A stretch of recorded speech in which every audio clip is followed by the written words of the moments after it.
Yeah, you already know. Turn it up, lean back, feel the breeze. Late night truths drifting through the trees. It's for the culture, by the culture. Braylon Lee's got the soul to show ya. Breaking it down, lifting it higher. Feel the rhythm, spark the fire. Headlines flip with a soulful twist. Behind the scenes where the magic sits. It's the heartbeat of the now and the then, where the story starts and never ends. Tune in, lean and feel the groove. Every moment, a vibe you can't lose. It's for the culture, by the culture. Braylon Lee's got the soul to show you. Breaking it down, lifting it higher. Feel the rhythm, spark the fire.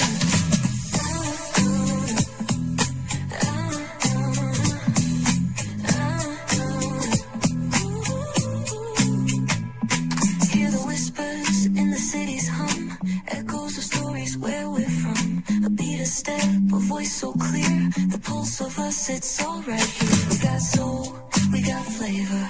Every moment is a savior. Every experience is an overcomer.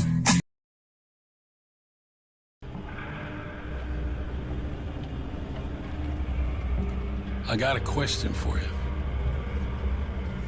What does this city know about luxury? Huh? What does a town that's been to hell and back know about the finer things in life? Well, I'll tell you. More than most. You see, it's the hottest fires that make the hardest steel. Add hard work and conviction, and the know-how that runs generations deep in every last one of us. That's who we are. That's our story. Now, it's probably not the one you've been reading in papers. The one being written by folks who've never even been here and don't know what we're capable of. Because when it comes to luxury, it's as much about where it's from as who it's for. Now, we're from America, but this isn't New York City, or the Windy City, or Sin City, and we're certainly no one's Emerald City.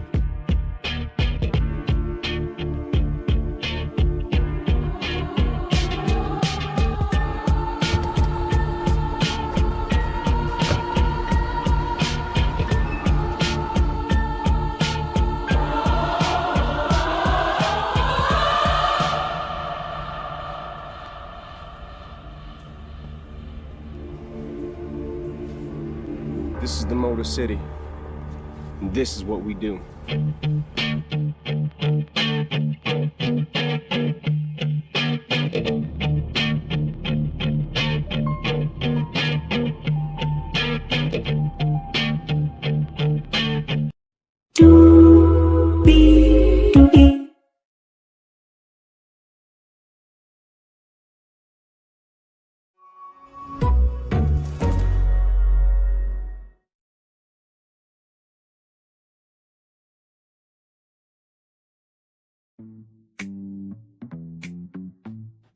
Well, hello, hello, hello, hello, hello, hello, hello, hello, hello, hello, hello, hello, hello. To you. Welcome into another edition of Rayleigh's Virtual Tour Live. We are live on tour, and this tour very close to home because, as you know, for over 1,000 live streams, 1,000 shows, 1,000 tours, this virtual car right here has taken us to some of the hottest destinations that you all have been traveling to virtually, of course, to give your thoughts, your opinions, your perspectives on what's going on in the culture of the culture and by the culture, right? And this car, along with many others, has been traveling the highways and byways and the possibilities of what can be for a very long time. But in the, I believe, what was it, like the 20, I would say maybe 2020s, the 2020s, right? Pandemic time, right? There was a shift that happened where people were going from sedans to crossovers and SUVs. And then we had the EV revolution. Now, that's still going on. Like I've said, and I will stand by this, I believe that if Nissan turns the Aryia into a gas-powered car, it's game over.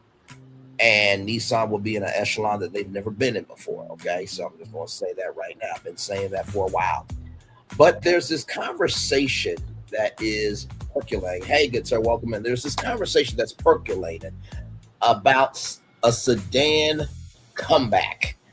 And I'm going to show you some sedans that I believe should make a comeback. I'm going to give you my reasoning for all of them as well. So, with Eminem and the amazing choir introducing us in, of course, let's get to it. Because that's right, rev up your engines for sure. Because higher is waiting, low is available. But either way, we got to go on tour. Yes, indeed, we do. Let me take down this iconic intro here. You see that virtual tour background? Yes, you do. You hear that virtual tour music? Yes, you do. And then there is me. Hey, everybody. Welcome in. Glad to have all you here.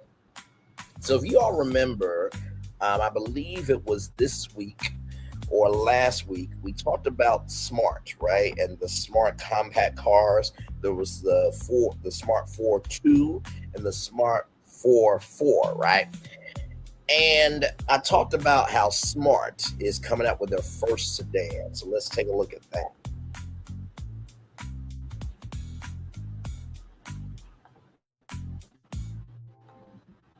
It's right here. So this is the Smart sedan, right? Not bad. Not bad. Not bad, right? I honestly feel like this is Bumblebee's brother, but younger, and he's electrified, right? And Bumblebee is like the Chevrolet Camaro. So just wanted to showcase this to you all here. Like I said, this is their first mid-size sedan, right? So number 6 will share its plug-in hybrid train with the recently launched number 5 EHD SUV. That means a 1.5 liter turbocharged 4-cylinder producing 161 horsepower, working in tandem with a front-mounted electric motor rated at 268 horsepower and 280 pound-feet, 830 Nm peak of peak torque. So just wanted to show this off to you here. By the way, at the rear, the 6 takes on a fastback silhouette, trading a conventional trunk lid for a large hatchback opening, right? So this is their first, sedan here. And then, y'all, here is the interior right here. Look at this. That is the interior of the Smart sedan. Now, if you're wondering, why is there double screens here? That has been a trend in recent car design, that you have a dual screen, right? So the center console is for the driver, rather, and then the other touchscreen is for the passenger, right? But they're two different screens, right? The Kia Telluride 10.1 inch monitor, and with the Kia Telluride, they have this thing called the talk back feature, where your voice goes all over the vehicle. It's amazing. That Kia Telluride, something special. Okay, and I believe the Hyundai Palisade is based on the same, not just powertrain, but on the same design, same platform. That's what I meant to say. So that's not bad. Now, is it coming to the U.S.? Not as of right now. Not as of right now. Not as of right now. Like I said, personally, even though Smart has a partnership with Mercedes-Benz, I think that Smart should move over to Chevrolet. You're probably wondering why. This, as a gas-powered car, shut up and take my money. Shut up and take my money. Shut up and take my money. Do you see the interior that's in front of your face right now? I mean, listen. Not to mention too, I do believe that they brought the Smart 4 car over here in the last stream. We talked about that car. I'll show you that here now.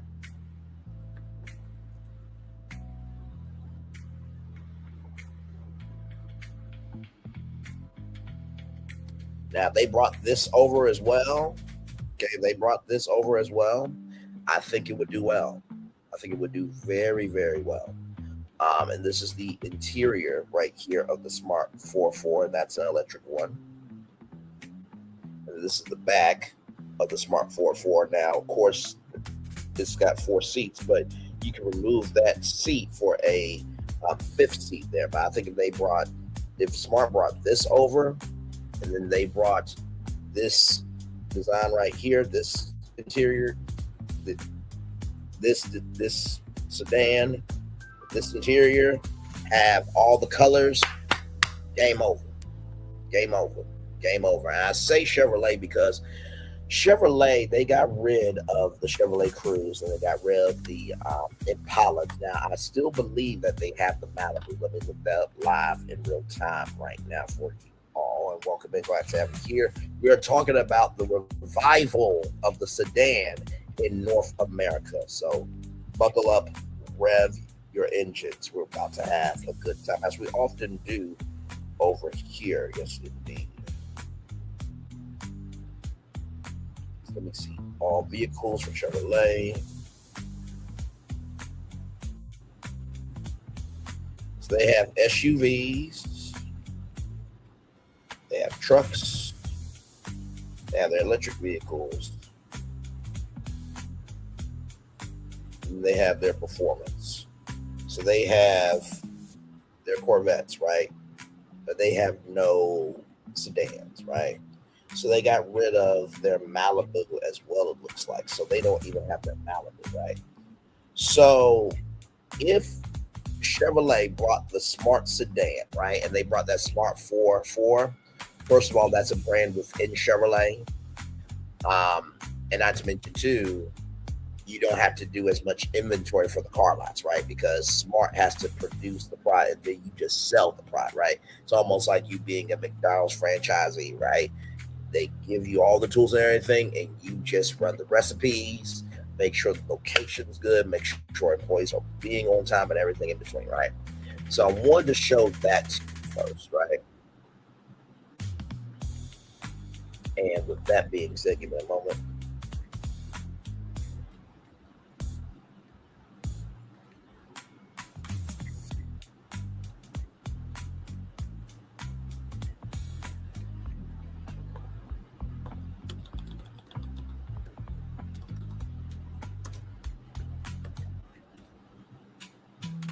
There we go. That's what I need there. And also, too, Nissan is trimming up their global car lineup, right? So, like I said, do not know if they are getting rid of their Sentra, their Maxima, their Ultima. They should not get rid of their Ultima. They should not get rid of their Sentra. They should not get rid of their Maxima. Their Maxima is their 4-door sports car. Their Nissan Ultima is one of the top-selling full-size sedans in the country. Their Sentra is a good compact-size sedan. Now, they did get rid of their Versa, which is a subcompact sedan. But if the Smart vehicle got over to Chevrolet, then they would bring back the Versa. So I want to bring all your attention rather, to a video from CNBC. Give me a moment here. We are live on tour, so anything and everything can happen. So just give me some time here. CNBC.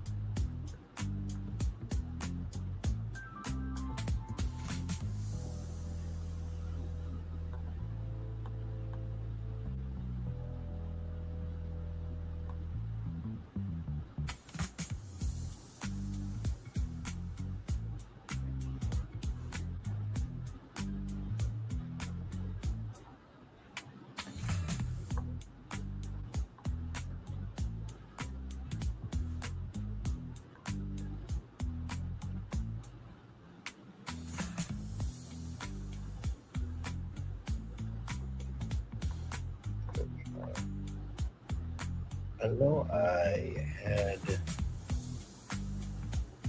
Give me a moment now.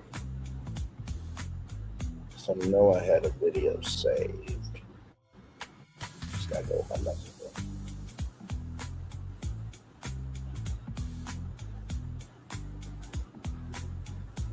And I know it as soon as I see it. I'm sure y'all have had that before. You sent so much stuff to yourself. It's like, yeah, I know exactly what it is here.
Let's look this up real quick here. It's frustrating me.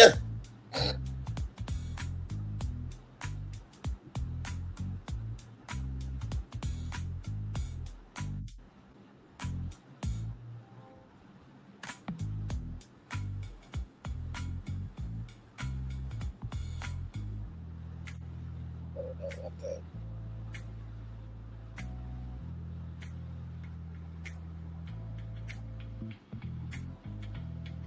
I'm so sorry. I know exactly what I'm looking for.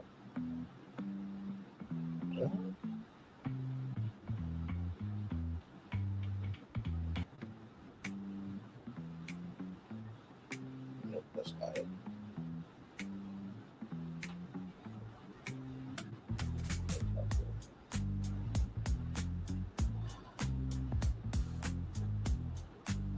That's not it either. Click.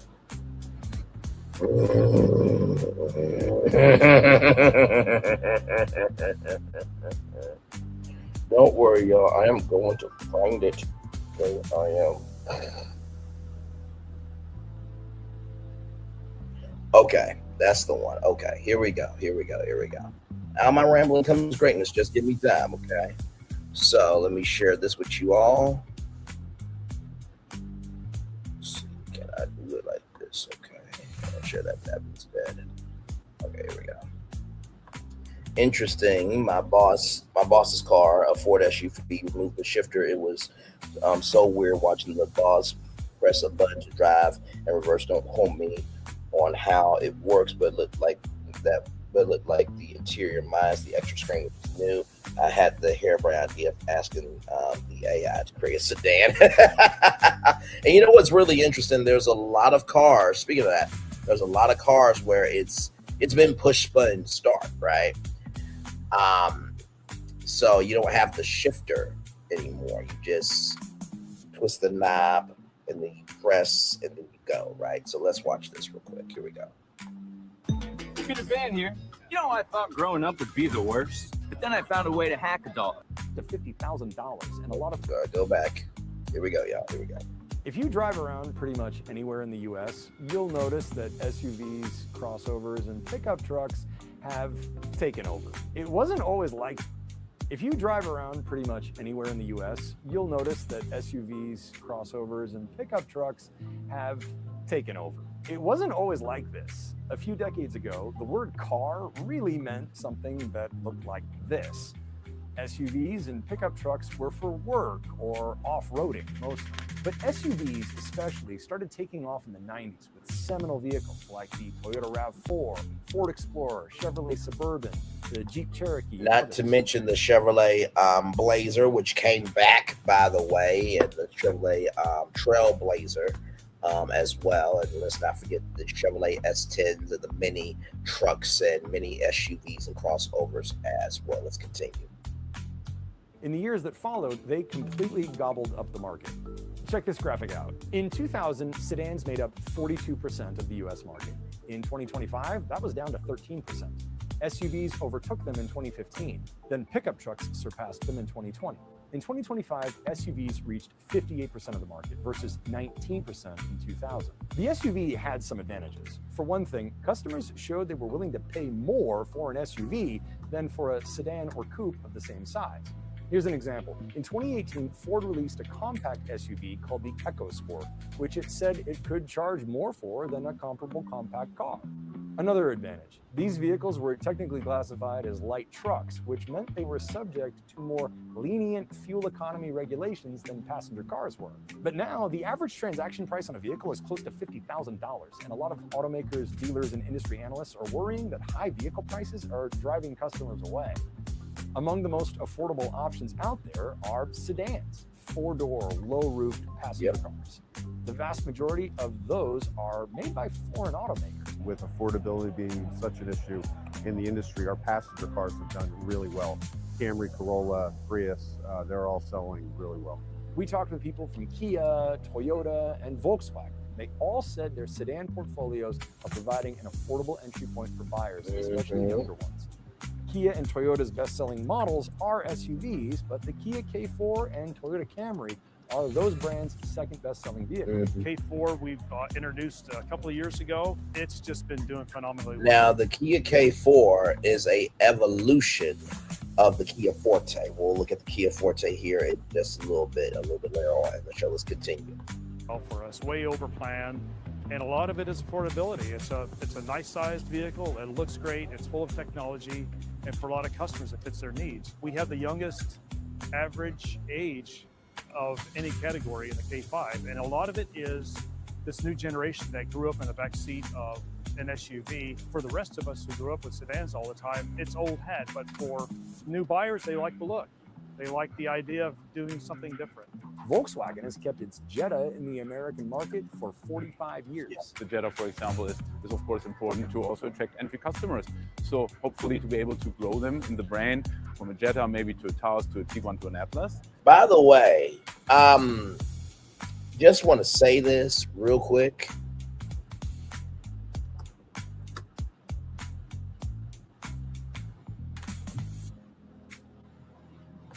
In Volkswagen, you ought to do this. You really ought to do this. And listen, you can do what you want to do, but hello, right here. Let me pull it up for y'all right here. Open image, new tab. If y'all don't do this, and make a Herbie the Love Bug custom edition, we're gonna have some problems. Okay? All right? Moving on. Let's continue.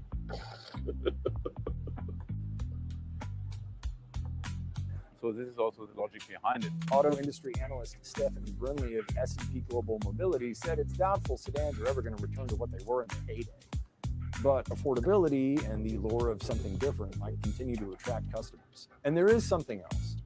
The National Highway Traffic Safety Administration is revising that regulatory change on fuel economy standards that favored SUVs. At least some crossovers might no longer be considered light trucks. While the government is loosening fuel economy regulations overall, the reclassification of those vehicles might incentivize automakers to build more sedans and coupes again. And that could be a tailwind for those segments. Yes, indeed, it could.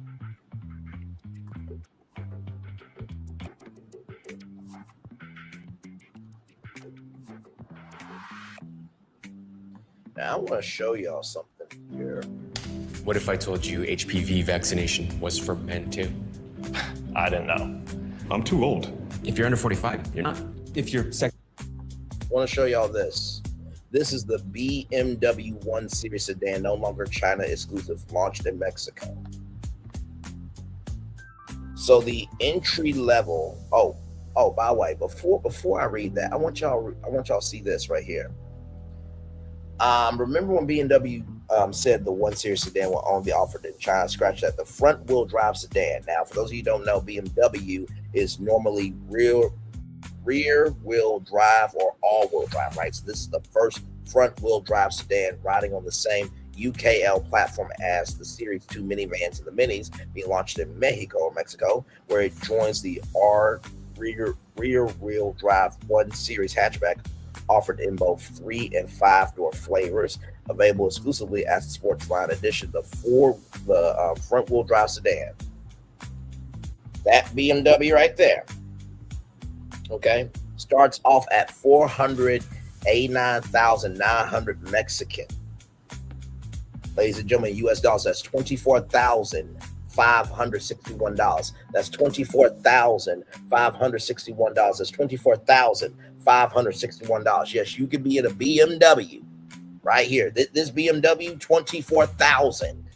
Okay, $561. That's not a bad price for a luxury car. Okay, that listen, you ain't gonna get no cheaper than that for a BMW. You just ain't. You just ain't. We'll give y'all 2 more times applause at BMW because you ain't gonna get no cheaper than that.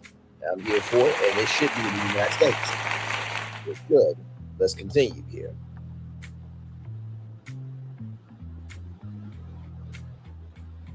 So the entry-level 1 Series sedan, known locally as the 118 i8 Sedan Sport line, is motivated by a turbocharged 1.5-liter engine, developing 136 horsepower and 162 pound-feet of torque, 220 newton meters of torque. The 3-cylinder mill is hooked up to a 6-speed automatic gearbox, enable a sprint to 62 miles per hour in 9.4 seconds, electronically governed top speed of 132 miles per hour. If that seems a bit slow, then you have to step up to the 120 i8 Sedan Sports line with its turbocharged 2.0-liter engine and a starting price of $28,571.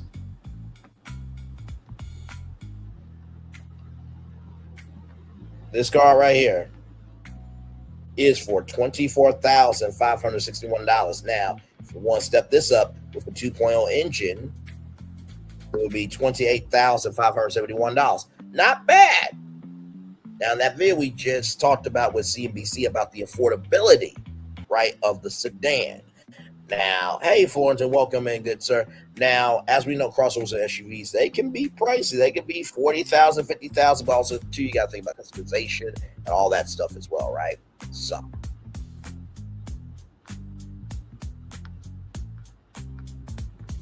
here is the BMW 1 sedan right here. Okay, so this is it right here. So let's...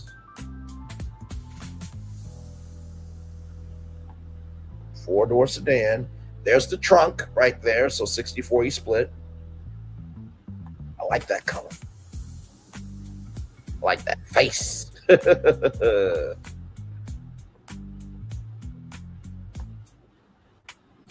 That's the interior. Okay. Can you imagine driving in that interior? Yes. Yes, indeed. Yes, indeed. C, Phil, BFP, Beyond Florida Parks. Absolutely. That interior in Mexico is $24,000. Listen. BMW, when I get into Hollywood, we are bringing that car to the United States, okay? I'm going to be your brand spokesperson.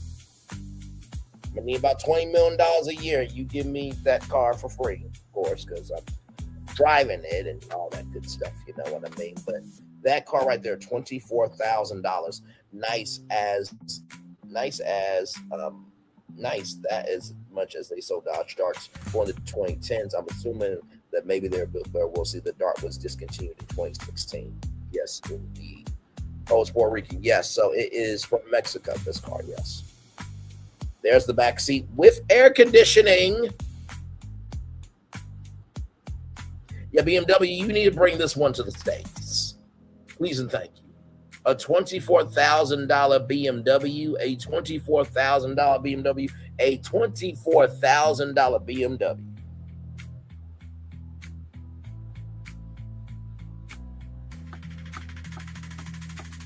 Yes, let's look at the back seat one more time here. Let's go back. Like, come on. Not to mention, shout out that both seats have a seat back so you can store stuff, because usually the driver's side in most cars in the US do not have that anymore. And air conditioning. That can be for USB, USB-C, and then of course right here, you know, is the armrest. But if you want to get fancy, you can have heated and cold cup holders right there. Let's look at the front one more time. Yes, I keep up with everything, okay? Bring it so I can sit in Uber. Can you imagine being Ubered in this? Like, this is nice. It should cost $24,000. What you say? 24,000. BMW, bring this to the States, okay? Bring that to the States. And Volkswagen, you need to bring that 4-door Beetle, okay? Yes, perfect brains, virtual tour, and BFP streaming watch-a-thons. Look at you, yes indeed. And listen, you can watch all that. Wait, you can watch all of that right there on that. Okay, yes you can. Yes you can. You can watch just right there. You can watch this right there. Yes. So Phil talked about the don't drive. Yes, don't drive and watch us. Okay, because whatever comes out my mouth might make you wreck with the craziness that comes out my mouth. So just pull over into a parking lot and watch us, okay? We want you to be responsible, safe, and okay. All right. So now if we think about the Dodge Dart, right? We think about the Neon. We think about the Stratus, right? We think about all of those Dodge cars, right? Check this out from Kelley Blue Book. Okay, here we go. Personally, I'm a fan of EVs, but whatever your stance on EVs may be, the launch of the Dodge Charger Daytona made it obvious that battery packs and electric motors aren't what gets muscle car fans fired up. Add in what some see as a slightly corny exhaust audio system, and the hunger for the 6-pack gas-powered engine was well and truly stoked. And fortunately, it's finally here. By the way, before we continue, let me just scroll down. Congratulations to Kelley Blue Book for making it to 100 years. That is a huge, huge deal. Congratulations to Kelley Blue Book for making it to 100 years. Once again, one more time, congratulations to Kelley Blue Book making it to 100 years. Everybody, that is a huge. Can you imagine if there was 100 years of Braylon's virtual tour? Unfortunately, it's not going to be, but just imagine if that was an accomplishment that, you know, could happen. That means I would have to have been born at Walt's time and just done virtual tour, you know, through black and white imagery and leading up to all this. But listen, we celebrate accomplishments over here, big and small. Let's continue.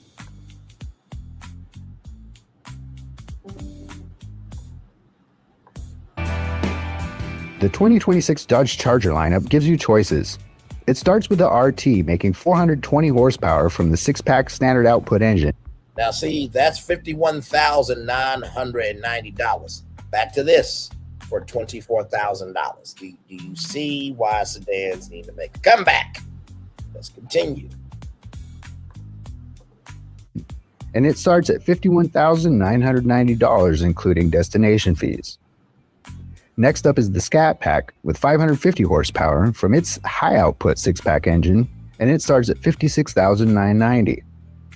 At the top of the range, you've got the all-electric Daytona Scat Pack with 670 horsepower starting at $61,990. 2 doors or 4, gas or electric. That's your. Wait a minute. I know what you think. Wait, what? Let's go back. Horsepower starting at $61,990. 2 doors or 4, gas or electric. That's your. One more time. $61,990.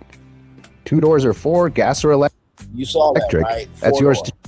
4-door. By the way, the thumbnail that you guys saw is a 4-door Chevrolet electric Camaro. Yeah. Reminds me of my former Dodge Avenger. I miss it, rip car. You never ever, don't you dare spice recon one on the interstate. Oh, please don't. Please don't. You never know what they're working on. Hologram technology, now that part. But by the way, hologram technology in the world of Disney, which by the way, y'all, just because we respond to what's happening, just want y'all to know, breaking news. Okay, this came out an hour ago. It was the members first, but Universal Epic Universe preps huge fireworks show at nighttime hours. Okay, so that's being alleged right now. Okay, so that's some breaking news there. BFP, we will cover it and give our take on it. Actually, we've been ahead really of everybody else because we've been saying that this is just a side conversation here, but we've been saying that extracelestial hours could be a thing, right? Of course, we knew they were going to do a nighttime show because they were actually testing out the projection technology, because there was a bird flying through water. Okay, it was a water projection of a bird. But side conversation, just want to bring that up because we respond to the culture of culture by culture in real time. Let's continue with Dodge. Here we go.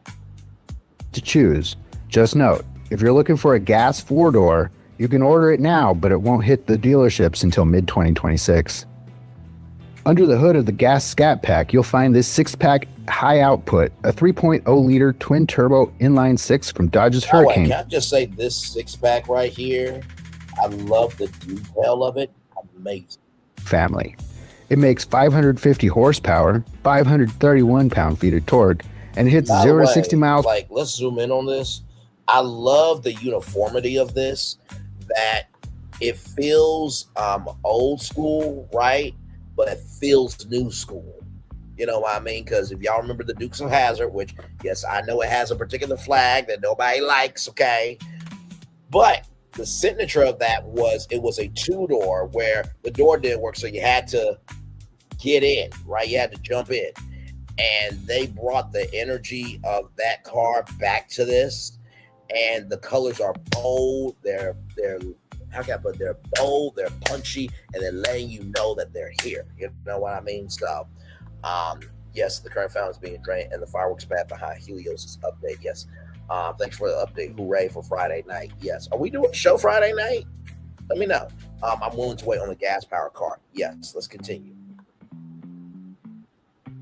Miles per hour in just 3.9 seconds. It'll run the quarter mile in 12.2, and it tops out at 177 miles per hour. Twin Garrett GT 2054 turbos spin up to 185,000 RPM, pushing 30 pounds of boost. The turbos are counter-rotating to cut lag and built with Inconel 713 for heat resistance. Translation? Quicker response and more sustained power. Dodge says the 6-pack produces 88% of its peak torque at just 2,500 RPM and 90% of peak torque from 3,000 all the way up to 6,000 RPM. Let me pause it here for a minute because I want to bring up something else here as well.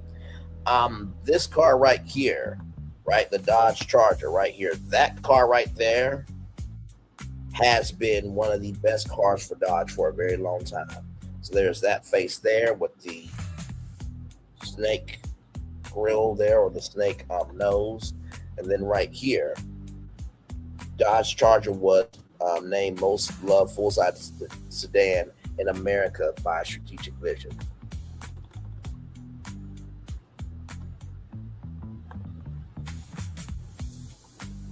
So this was this here has evolved to this. Okay, now this is off the Dodge Challenger. Okay, so let's continue here. And I think, let me go back for a second. And you see right here, they just took what they had and just updated it, which, I mean, it's beyond incredible what Dodge is doing in the world of cars here. Okay, wait.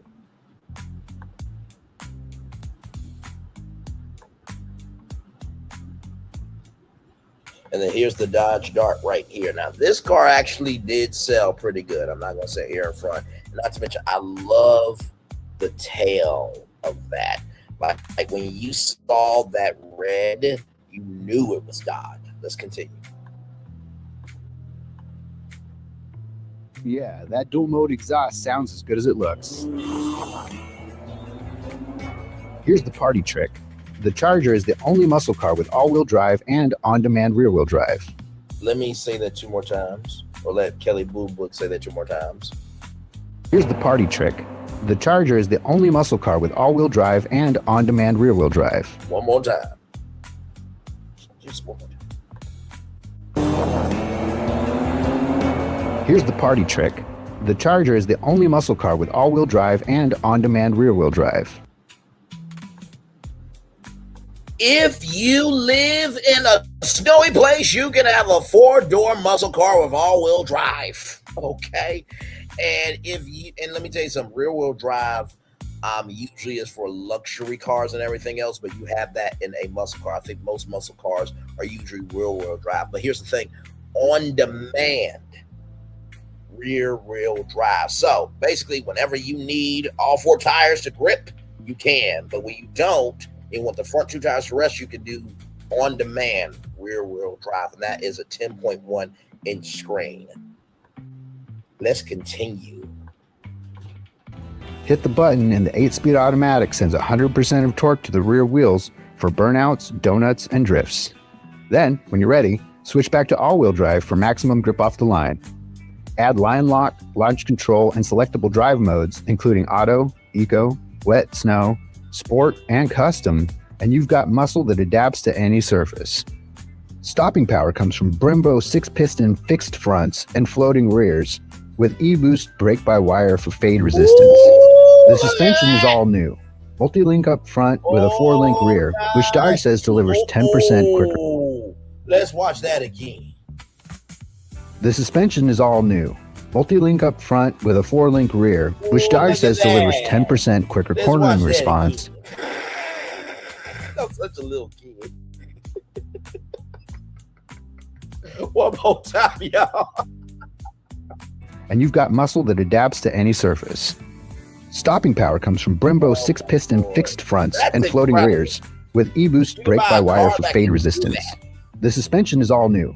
Multi-link up front with a 4-link rear, which Dodge says delivers 10% quicker cornering response. So, listen, I'm going to introduce the trio of Bumblebees. So the yellow Bumblebee Camaro is the older brother, right? Okay.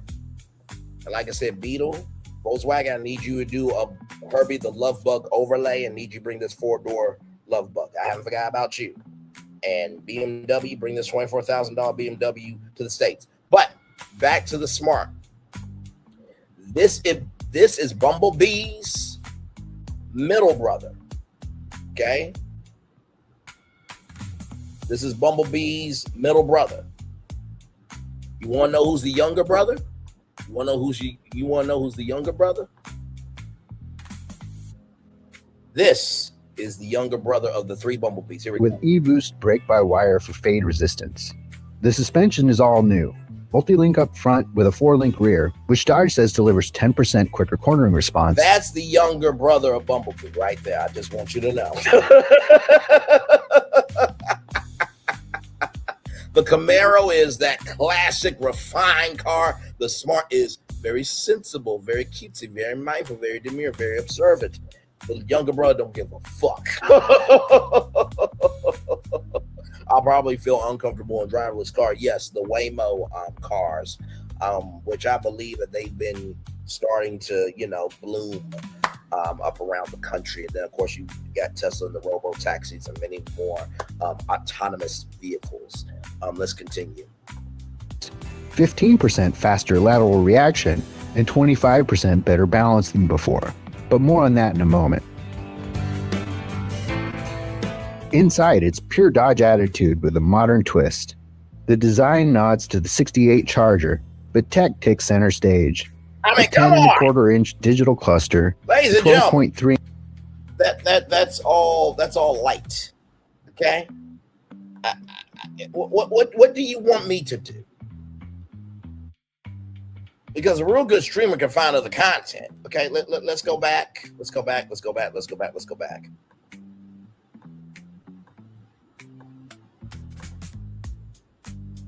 attitude with a modern twist. Inside, it's pure Dodge attitude with a modern twist. The design nods to the 68 Charger, but tech takes center stage. A 10.25-inch digital cluster, a 12.3-inch center screen, attitude with a modern twist. Inside, it's pure Dodge attitude with a modern twist. The design nods to the 68 Charger, but tech takes center stage. A 10.25-inch digital cluster, a 12.3-inch center screen, and available attitude adjustment lighting with 64 colors that react to drive modes and even door openings. Colors. The flat top, flat bottom wheel feels race ready, and the pistol grip shifter sits next to an available wireless charger. Seats? Go with black Napa or demonic red, with plus trims adding a panoramic glass roof, carbon fiber accents, and a 914. Can we go back to the colors? Let's go back to the colors. Can we go back 2 more times for the colors? Okay. And available attitude adjustment lighting with 64 colors that react to drive modes and even door openings.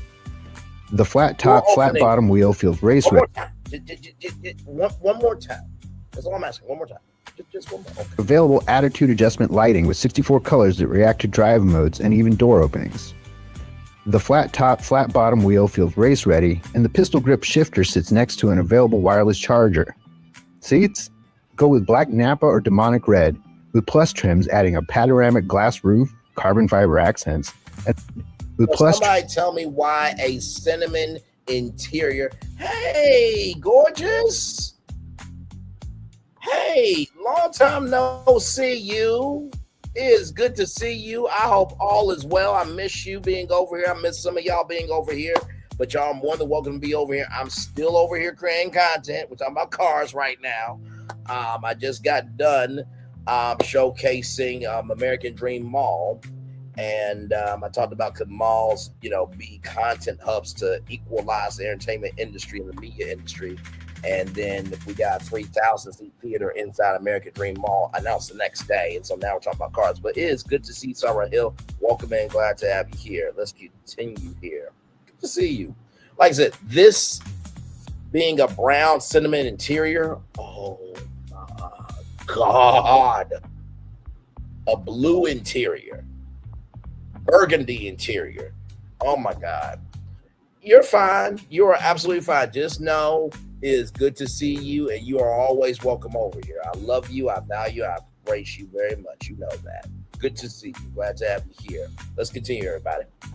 Trims adding a pattern. Purple interior. Yes. Wait a minute. I just thought about something. Can you imagine the interior being a Yoshi interior, being a Luigi interior, being a so this type of car right here, let me go back just a little bit here to show you the outside. This right here is a Dodge Charger. Now they have right here, they have this. They have the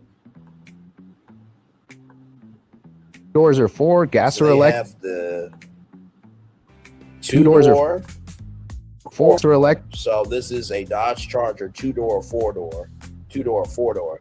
And right here's the interior right here. Attitude with a modern twist. Inside, it's pure Dodge attitude with a modern twist. The design nods to the 68 Charger, but tech takes center stage. A 10.25-inch digital cluster, a 12.3-inch center screen, and available attitude adjustment lighting with 64 colors. I gotta tell you something. The fact that Dodge can put that into the car when there's so many people that go and get the Monster, by the way, shout out to Monster Audio, that they go get the Monster or they get the Philips lighting or whatever type of lighting to do that to their car, and the fact that that is in the car is top tier energy. Absolute cinema, in the words of More Pegasus. Love that brother as well. Great content creator. Let's keep going. Drive modes and even door openings. The flat top, flat bottom wheel feels race ready, and the pistol grip shifter sits next to an available wireless charger. Just right there, that's the wireless charger, everybody.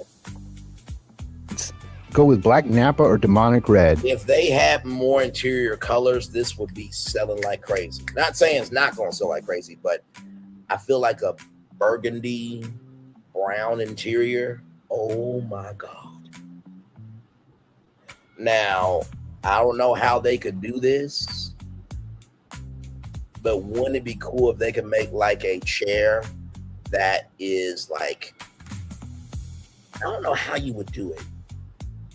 Like, could there be like a chair where when you sit down, you can change the color of your chair, and like the back seats are like one digital color and the front seats are one digital color. So if you want just that, you can change the seats to that. I don't know who can do that, but that would be so cool. Let's continue. With plus trims adding a panoramic glass roof, carbon fiber accents, and a 914 watt Alpine Pro audio system. And thanks to the hidden... Let's hear that again. Say that again. 914 watt Alpine Pro audio systems and a 914 watt Alpine Pro audio system. 914 watt Alpine carbon fiber accents and a 914 watt Alpine Pro audio system. Let me tell you something. Thank you. Thank you. You going to be having the jammiest car on the block. 914 watt. Do you not know how much that costs? I remember when you could go to Best Buy or Circuit City. This is dating myself, but I don't give a damn. This is when you could go to Best Buy or Circuit City and roll up your car. And I believe that Best Buy still does it. But they will install, right? They will install an audio system for you. Okay. I don't know if they still do that, right? Only best thing, driverless car, guarantee you won't smell like a smoker. Understood. And thanks to the hidden hatch, you even get solid passenger space and up to 37.4 cubic feet of cargo. Standard safety tech. So your muscle car also has storage, okay? Listen. That includes forward collision warning, adaptive cruise, lane management, blind spot monitoring, and more. Optional safety systems include the 360-degree surround view. Now, I'm gonna tell you something. In the Kia, right? And I believe this was in the Honda HR-V, but they switched it. When you switch lanes,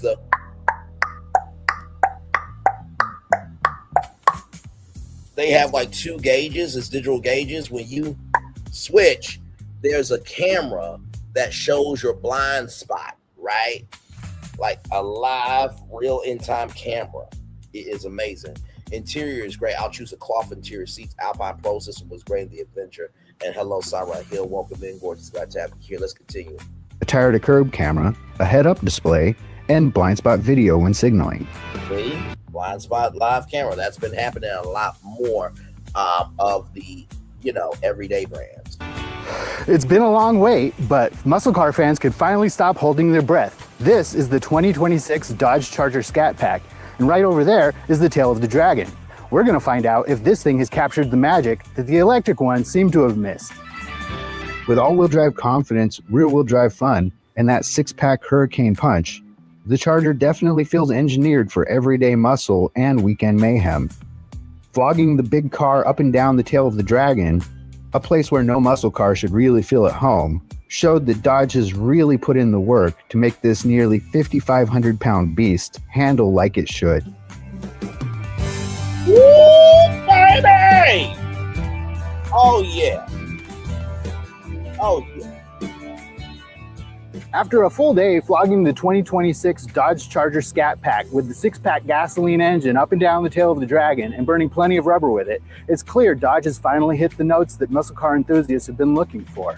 If you want to see more about our thoughts on this car, be sure to like, comment, and subscribe to Kelly Blue Book. Thank you, Kelly Blue Book. So listen, Dodge, you did your thing. I gotta give it to you. Listen, Dodge, call Braylon Lee, okay? Dodge and Braylon Lee go together. Because my last name is L-E, and Dodge has an E at the end. You follow what I'm saying.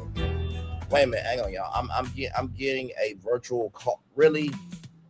You really want to do? We're live right now. You motherfucker. Okay, fine. Give me a moment, y'all. Apparently, this guy loves Dodge as well. It just has some things they would like to say. Okay, so give me a moment. Okay, so this guy has to come in. Go ahead, talk about the Dodge Durango. I'm live. You being a broadcaster, you would think you would have some decency, some order, and some damn decorum. Go ahead.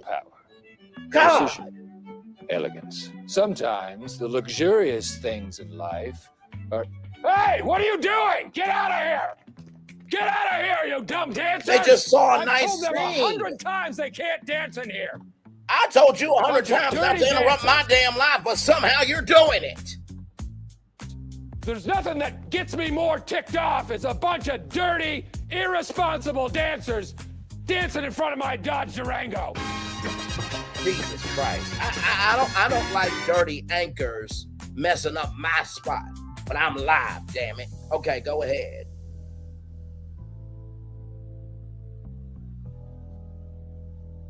Damn sense.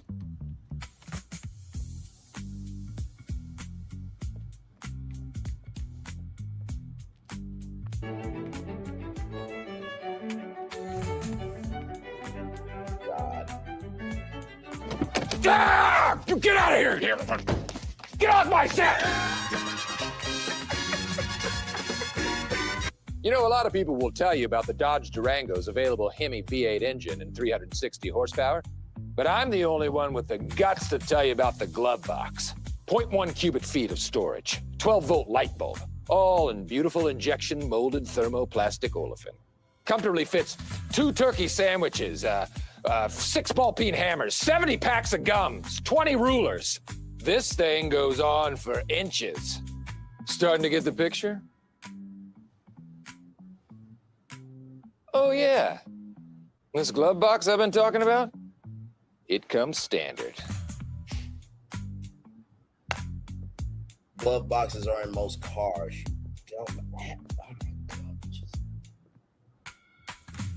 That's what you get.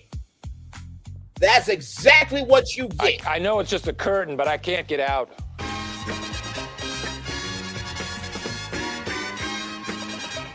You know, a lot of people will tell you about the Dodge Durango's available Hemi V8 engine and 360 horsepower, but I'm the only one with the guts to tell you about this glove box. 0.1 cubic feet of storage, 12-volt light bulb, all in beautiful injection molded thermoplastic olefin. Comfortably fits 2 turkey sandwiches or 70 packs of gum. Say what? Look, I'm not lying. Why are you being wasteful? Gum for days. Is this a gumball machine? No, it's a Dodge Durango. What the hell is wrong with you? On my right is the new Dodge Durango with up to 360 horsepower. On my left is 1 horse with 1 horsepower. That makes you feel pretty dumb, doesn't it? This thing is literally 360 times more powerful than you. Yeah, that horse kicks your ass. Look Don't at you say a damn word. Worthless. There you have it. Horse just 360 times business. Just better than a horse. Staring contest, go. I win. On my right is the new Dodge Durango. She's got it all, including 25 Impegus highway. What? Impegus. miles per gallon, you Impegus? Impegus. Impegus? 25 Impegus. I'm saying it right, but it just doesn't sound familiar. No, you're not. My God. All right, Ron, I gotta get back to my show. Oh my, I'm sorry, y'all. I am no decorum. No decorum whatsoever.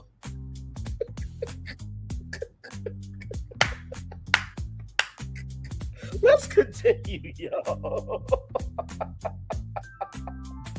So let's get to this right here. Oh my God. Okay, so here we go from autoblog.com. Sedans are making a comeback in America. Most American automakers have abandoned sedans in recent years, but it looks like those are coming back in a big way soon. That is the Ford Montenero car that is overseas. Everybody, let's continue. Key automakers are reconsidering their stance on mainstream sedans. Well, gee, when the president got rid of the EV tax credit for $10,000, and it's a hard time to get batteries because of tariffs, and Will Ferrell, that same guy who interrupted my damn show, Ron Burgundy rather, not Will Ferrell. Will Ferrell's a nice guy. Ron Burgundy can be a bit of a asshole. When Will Ferrell, Aquafina, and Kenan Thompson went over to Norway and GE and GM rather, not GE. GE is General Electric. GM is General Motors. But GM said we're going to do 30 electric vehicles by 2030, and we haven't heard nothing else since, right? Not to mention you got to have the infrastructure to have all these EV stations. Now, there are some stations around, college campuses and downtowns that are trying to do more, but it's not at the level of a gas station network, right? Let's continue here. Buick, Chrysler, and Ford are the likeliest candidates for the American sedan revival. Ford appears to be the most committed to the comeback after CEO says sedans are back on the table. The comeback we did expect. For the most part, American automakers have all but abandoned sedans in the home market. Ford doesn't have anything to offer in that class, while GM only has Cadillac to sell these four doors. As for Stellantis, its lone offering is the Dodge Charger, which you all just saw. You can literally count all the American sedans sold stateside with one hand. The irony is GM and Ford are still selling sedans outside the U.S. GM's Chinese operations still have loads of them, while Ford has them on split markets. True crossovers are now dominant. Crossovers are now dominating the sales charts in America, but we can't help to think that American automakers gave away all their potential sales to rivals. Lately, though, there's been a turnaround with rising average new car prices. Ford's lines, in particular, are looking to either reintroduce or introduce more sedans to their respective rosters. Even GM wants out of the fun by the looks of things. So, with all major American automakers considering these, at the very least, it looks like the American sedan will soon stage its comeback. Exciting times indeed, especially for those with crossover SUV fatigue. So here is the four-door Dodge Charger. Like I said, my birthday's August 10th. If anybody wants to get me this, okay? All right. Now, of course, I would like Jill Scott to drive this up to me, okay? And then, me and her just go off, on a long highway. I don't know where we're going, but I ain't coming back. I wouldn't mind that for a birthday gift, okay? But, of course, Jill Scott is here and I'm here, and, she's, living life and over there, and I'm living life over here, and she she might be a muscle woman. Let me stop. Let me not put Jill Lee, Miss Lee, if you're nasty, in a box, because she can't be put in a box. Let's continue, though. Chrysler's much needed second mile. True, the Pacifica is the nation's best-selling minivan, but a car company cannot survive for long with just 1 mile in the range. Chrysler desperately needs a second vehicle, and has recently hinted at a sedan revival that will be unlike anything seen before. Since there was the mention of the possibility of it blending segments, so it might be a lift to sedan sources. People can't get enough crossover these days. It's a bolder, riskier approach, but it still doesn't rule out the possibility of it looking like looking more traditional. A Charger-based 300 could help and could work and help bring back Chrysler to its iconic days, provided it makes the right noises. So that is a brand new Chrysler 300 using Gemini 3 Pro. That's AI. That is AI. Okay? All right. Now, Chrysler, something I would like to see you do, because y'all interiors are amazing. Could y'all bring this back in a PT Cruiser? I'm just asking a question. I think that would be amazing if y'all could bring it back in a PT Cruiser. I think it would be amazing if you could bring it back in a PT Cruiser. Okay, just keeping it up because we want to be real about it. The PT Cruiser was the American version of the Volkswagen Beetle. But I'm just asking questions here, ladies and gentlemen. Let's continue. Ford's plan, CEO Jim Farley had made it clear that sedans are back on the table. However, he didn't say what kind of sedan the company could release down the line. Subcompact, compact sedans seem out of the picture, so there might be a chance we're looking at midsize or even a large sedan in the future. That's everything you need to know there. Now, I want to bring something up here to all of you. This is the 2020 Ford Fusion, the top-selling car at the time in America, right? Let's zoom in here to the interior right here, right? So, of course, they had the SEL. So they had different versions of it. So there was the I think they had the SE was the entry level, right? But I don't think they had an S model. Although I do think the Ford Fusion could have an S model. Now, here's the cool thing. You see these buttons right here? That was an electric parking brake, but also too, the Ford Fusion had this technology where you could literally, right? The Ford Fusion would park itself, right? All you had to do was just press a button and let it park itself, right? So if you still have a Ford Fusion, you have that feature, and you're doing your first, you're doing your driver's test, just press the button, let it park itself. All right, my friend, appreciate you. I'm gonna still give you a good show so that we can watch the whole thing. Okay, much love to you. So back seat there with the air conditioning, right? And the Ford Sync system here, heated seats. Now, heated seats and cooled seats could be cool. So if you did let's just say that you just made the buttons like this. So you did half that, the top button heated, bottom part cooled. Did I just revise a car right there live in real time? Yes, I did. Then there is the Prindle, PRNDL. So you just twist where you want to be, and then you just press start and you go. That's pretty much how that works. So you do this, and then you turn this on, and then you go. The Ford Sync system is pretty big there. Now this one's not bad. 56,075 miles, $15,780. That's not bad. All right, so there's the key fob, automatic seats.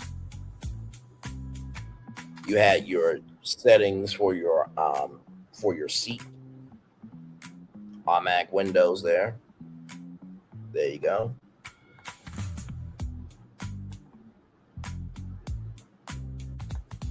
GPS, the dynamic camera system, and right there. Now, some of these had the CD player, right? But because we're streaming, you just have to play, pause button, fast forward, reverse. And then there's the sport mode there. There's the electric parking brake, sunroof. Like I said, they should have never gotten rid of the Ford Fusion. That was their best car that they've ever made. And they were selling them like hotcakes, okay? So Ford, if you're going to bring something back, bring this back. Don't bring it under an electric car. Don't bring it back under a hybrid. Closest you can do is Eco Boots, okay? I don't want to hear nothing else. Moving on.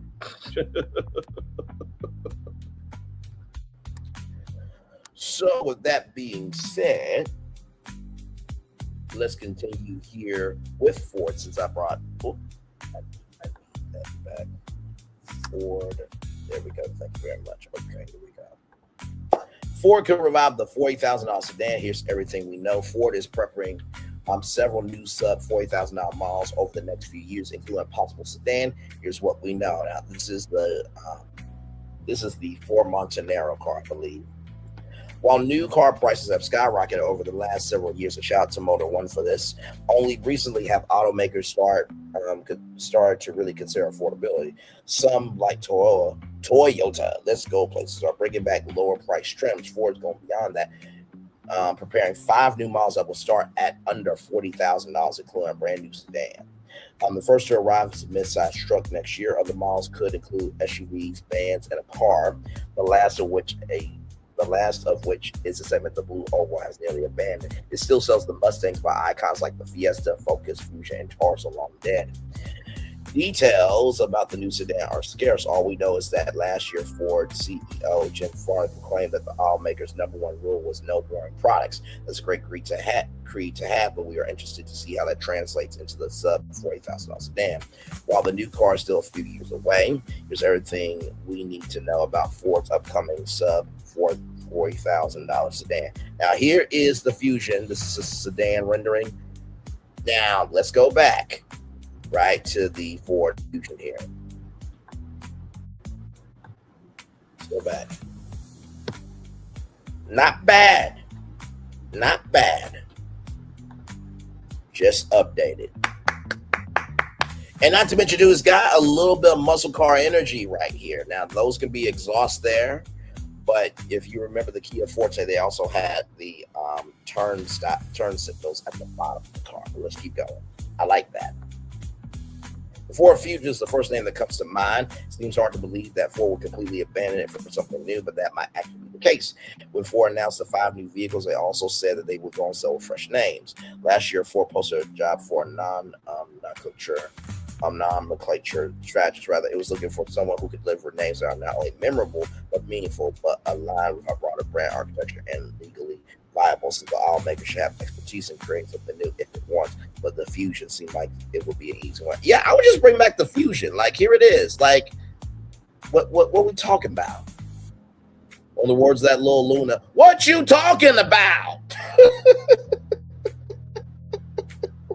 It's unclear what direction Ford will take with the sedan's design. There's a good chance that the automaker will borrow style and cues from the Chinese market, Mondeo, which our rendering mimics.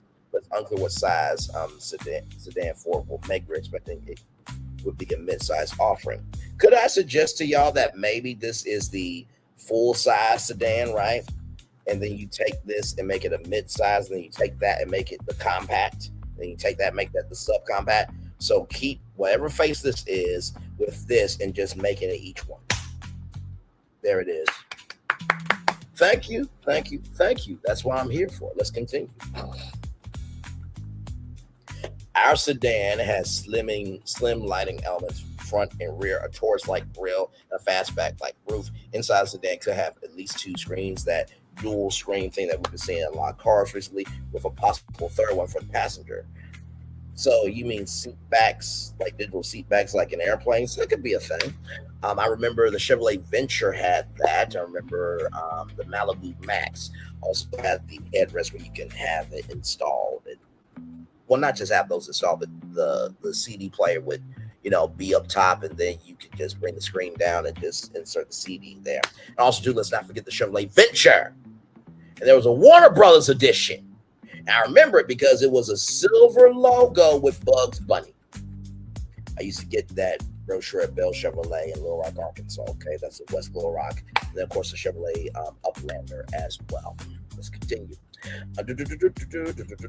If Ford infuses the model with some Chinese technology, the automaker could offer something more restrained to keep the price down. What platform will ride on? Ford could build its new sedan on its existing C2 platform, but nothing is confirmed. The architecture already underpins an assortment of current Ford motor company models, including the Maverick and Chinese name Mondeo, which could provide the automaker opportunities to offer a new model in the United States without high development manufacturing costs.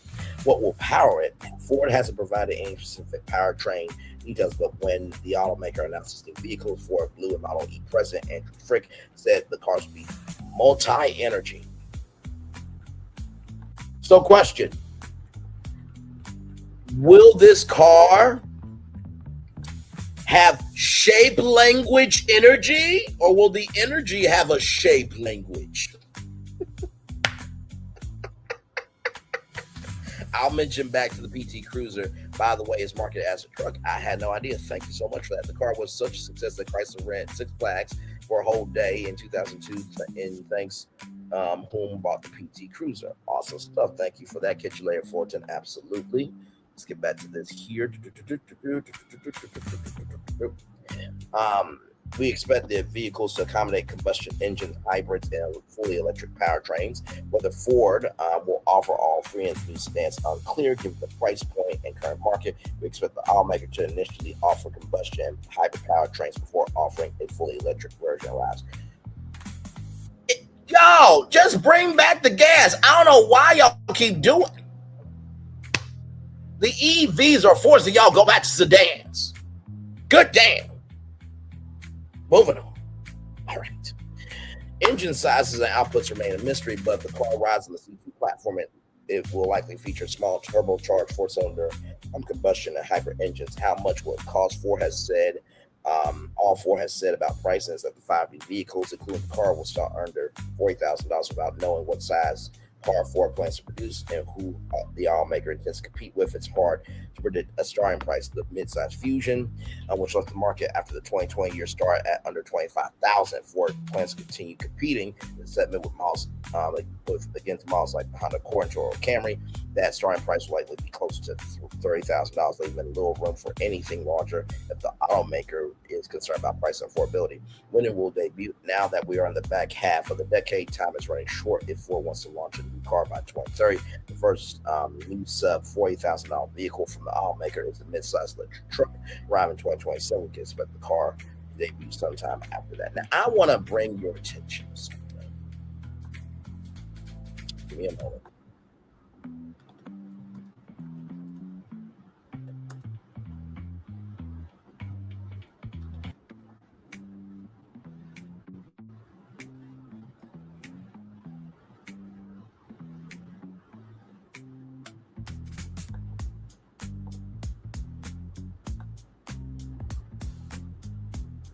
This came out in 2023. But I just want y'all to see this. Okay, now this might change your mind about Toyo a little bit. It did for me. I've always believed Toyo is amazing, but yeah.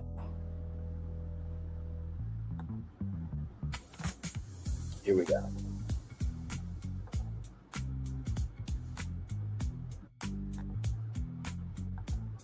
Crown Vic. That's what they should have called this. I feel like Ford would have feelings about it. So usually we'll say like it competes against XYZ. It doesn't have anything that it competes against. It's kind of in no man's land. It's in no man's land and nobody really wants this land. Welcome to Downshift. My name is Matt. And my name is Paul, and we just spent a week with Toyota's Crown. That's right. This is the weirdest car that's on sale today. I don't really understand the car, but I'm going to walk you around everything you need to know about it anyway. Yeah, and then we're going to get behind the wheel and talk about some of the standouts for the week. Let's get into it. Let's do it. By the way, Savage Geese is another great content creator. I haven't watched him in a while, but his car reviews, it's like barbecue ribs off the bone with him. Amazing content creator. Let's continue. But before we dive into too much, we're going to cover the funky little odds and ends. Like it says Toyota on the badge, but it's got the Volkswagen feature where, depending on how you have the volume adjusted, the actual icon doesn't stay perfectly upright. And I know this drives some people insane. But just underneath that is one of my favorite things about the car. It's a weird thing to compliment in a car review, but I love what they've done with the center console here. I love the vertically oriented wireless charger, so you can see it just at a glance, little notifications as they come in. I love that you've got this separate removable thing, so if you've got a larger or more oblong sized water bottle, you can stick it in here. The only thing that would make this a little bit better is I've seen Volkswagen, again, weird Volkswagen references in this video so far, but they use this as like an ice scraper, which could be kind of nice out here in Wisconsin. But I absolutely love the storage, the ergonomics, and the Volkswagen references in this video so far. But they use this as like an ice scraper. You see that screen, right? Which could be kind of nice. See that screen, right? Look at the clearness of that screen. Out here in Wisconsin. But I absolutely love the storage, the ergonomics, and the utility of this center console here. And the fact that this isn't gloss black, it's kind of like a gray, still hides fingerprints and smudges and scratches a little bit better. But speaking of ice buildup, this is also a nice little thing. This is a de-icer. It's kind of a little heated pad at the bottom of the windshield where the windshield wipers actually rest. So the rubber stays a little bit more pliable and gets you a better clean when it goes to wipe. And also that doesn't get iced and stuck together to the windshield. So that is a super nice feature to have, again, here in Wisconsin. Dear Mr. Fantasy, play us a tune. Something to make us so happy. And this is the nightshade version of the Crown, and yet it says limited across the back, and that's because the nightshade is built off of the limited trim. So all the stuff that comes on the limited is going to come here on the nightshade. And for 2026, this is the exterior. Now, this is like a sedan crossover. I want to skip forward just a little bit here because the interior is really, really nice. Okay, so I think right here's the interior. Here we go. But not too bad. We'll head up the cabin to the rear seats.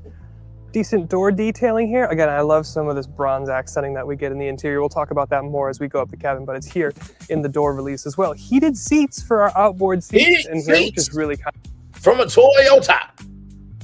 You see the seat backs, shout out to that. And the air conditioning. Let's continue. Kind of nice. We do have a big panoramic sunroof here, which is really pretty cool. Some of that gold or bronze detailing into the seats, perforations in the back here, but I'm gonna step in because you wanna see the size. Now I'm 6'1", I've got plenty of knee room. You've got 0.9 more inches of knee room in the Crown than you do in the Camry. The issue is when it comes to headroom. I've got this aggressive cutout here in the roof for my head, but then I have to keep my head all the way back, and then I'm kind of rubbing up against the back of the ceiling, and I do hit my forehead a little bit on this cutout here. If you didn't go for a panoramic roof, presumably you'd have a little bit more space up here, but you do have dual USB-Cs and some air vents back here. And ultimately, the space is decent, at least in terms of knee room. And of course, we'll move up the cabin to talk about the front seats. We've got 2-person memory, which is really pretty nice. Again, a lot of that kind of bronze detailing, piping, stitching. Look at the seat.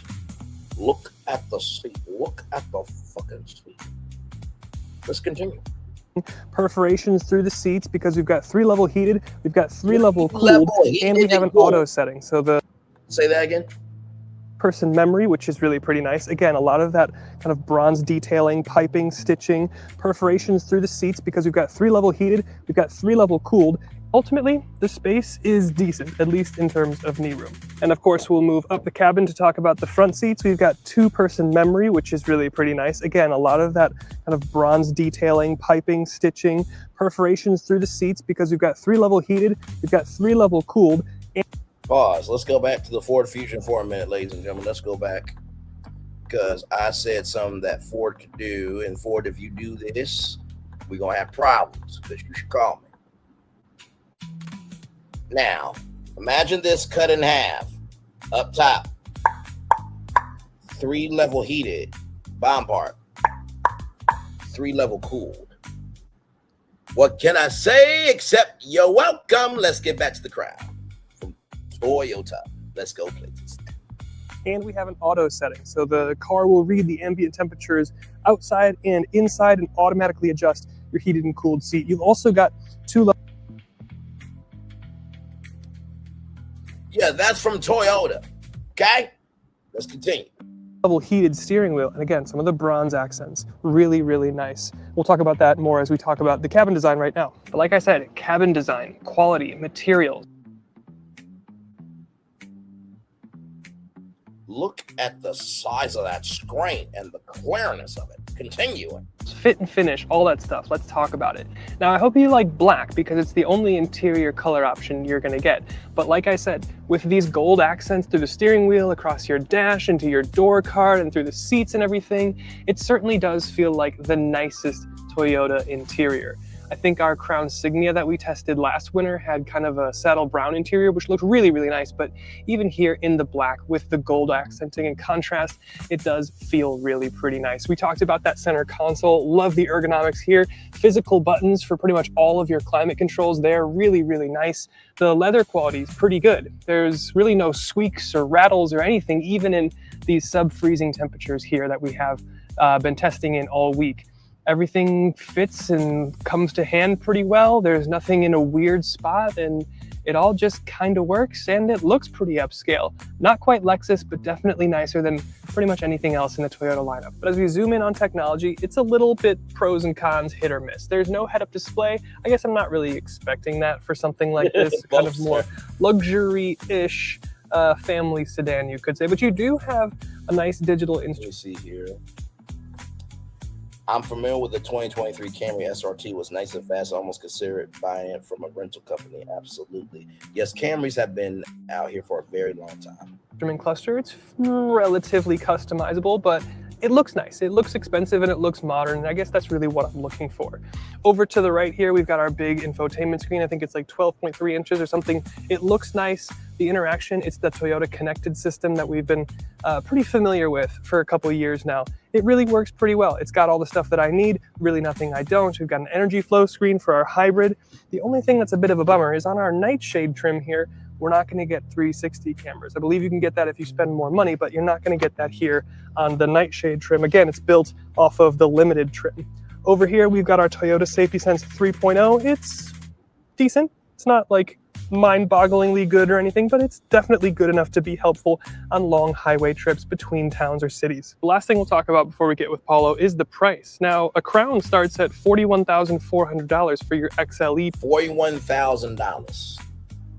All of that for $41,000. That's not bad. Trim. But if you go up to what we're testing at, which isn't the Platinum, it's not the top trim, we're testing at almost $52,000. So you can get this thing pretty expensive. And yeah, it's nice on the interior, but let's get with Paulo and talk about whether or not that's worth it. Are we going to... So, wanted to show that shout out to Downshift there. Let's continue here because we got this here from GM Authority. Rendering shows Generation 6 Chevy Camaro sedan would have looked great. Listen, we saw a 4-door Dodge Charger. I don't want to hear nothing. That looks hot. Let's continue. Production of the 6th generation Chevy Camaro included with the end of the 2024 model year, much to the chagrin of enthusiasts. While the 6th generation Camaro was offered strictly as a 2-door coupe and convertible, GM Authority has long toyed with the idea of a Camaro sedan. Now we're back at it with a fresh set of its renderings. Here's another one here. Okay. Last time we rendered a hypothetical 6th gen Chevy Camaro was back in 2019, but this time around we're taking another crack at it with improved illustrative skills. From the off the front of our Chevrolet Camaro today is still instantly recognizable, carrying over the same sharp headlights, wide grille, aggressive lower fascia, the long hood, sculpted lines give it a performance-oriented stance, while details like hood vents and racing stripes reinforces muscle car identity. Rather, one of the biggest changes is the inner roof line, which flows smoothly into the rear with full 4 doors. The proportions maintain the Camaro athletic look of one of the boxy appearance of other sedan conversions. Not too bad. The profile transformation becomes more obvious. The wheelbase is slightly stretched to accommodate rear passengers, resulting in a longer, more balanced silhouette. Despite the added length, the design keeps a low roof and tight body lines, preserving the inherent coupe-like character. Flush doors and subtle styling lines help integrate the extra doors, while large wheels and low-profile tires maintain the performance-focused appearance. At the rear, the rendering shows off a pair of slim taillights, a subtle deck-lid spoiler, and a pronounced rear diffuser. Quad exhaust outlets emphasize performance, while the wider stance gives the sedan a planted attitude. Right there. So not too bad there. And I want to show y'all.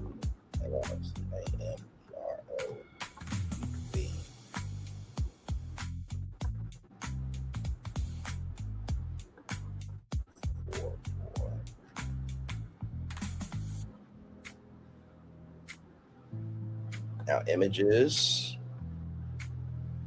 Now here is that EV. Now they're saying ew, but I've seen this design on the Chevrolet Blazer EV. It actually looks sleek. I'm not going to sit here for. I think sometimes people are a little too hypercritical. Like you gotta recognize, like this is 2026, right? So we gotta update it for where we are now. This is where everybody knows, of course. But here is this. And like I said, I really love the silver of all of this. And I do think that they could do this in a gas too. I really do. So that is that there. Now, Buick is bringing back a sedan. But before that, I want to show y'all this.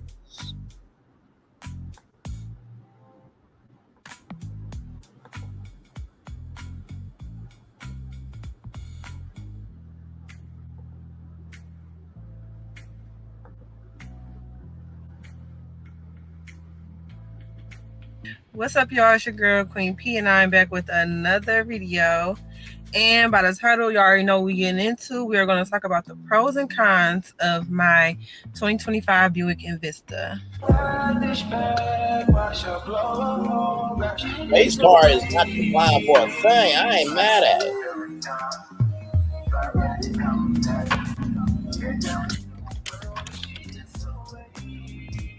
Okay, so I have my phone with me, y'all, so I do not forget to tell y'all everything. I got my vehicle September of 2024, so it's coming up like in 2 months. I'll have it for a year. And yeah, I got it. I'm in a 2025, but I got it in 2024. Hey! But so first and foremost, we're going to start off with the pros, okay? First thing I want to talk about the interior, guys. I love that my seats have ST on the seats. I love the blue stitching. When you pause on the stitching right there, and the blue, I love that. And I've seen these Buick Vistas out. They are very nice. ST stands for sport, and when you think about sport, you think about boys. You think about the color blue also when you think about boys. And I just feel like the blue just goes with, you know what I'm saying, the black on black, and then they got the ST on the seats with the blue stitching. I just really, really love it so bad. It's like just enough color. It's just perfect to go off the black. It's really just does it for me. I love the sleekness of like just the inside of my vehicle, guys. It's just very, very sleek. The back, like when I look in the back, it just looks so bulky in the back. Is the back seat there? Because of like how they designed the behind of the car. So now that's the rear. Oh, it's just really, really nice, and I really love it. The next thing that I love, which is a big pro for me because I've never had this before, I love the touchscreen, guys. Like the touchscreen. That's your speedometer there. Goes all the way from by my wheel all the way out a little.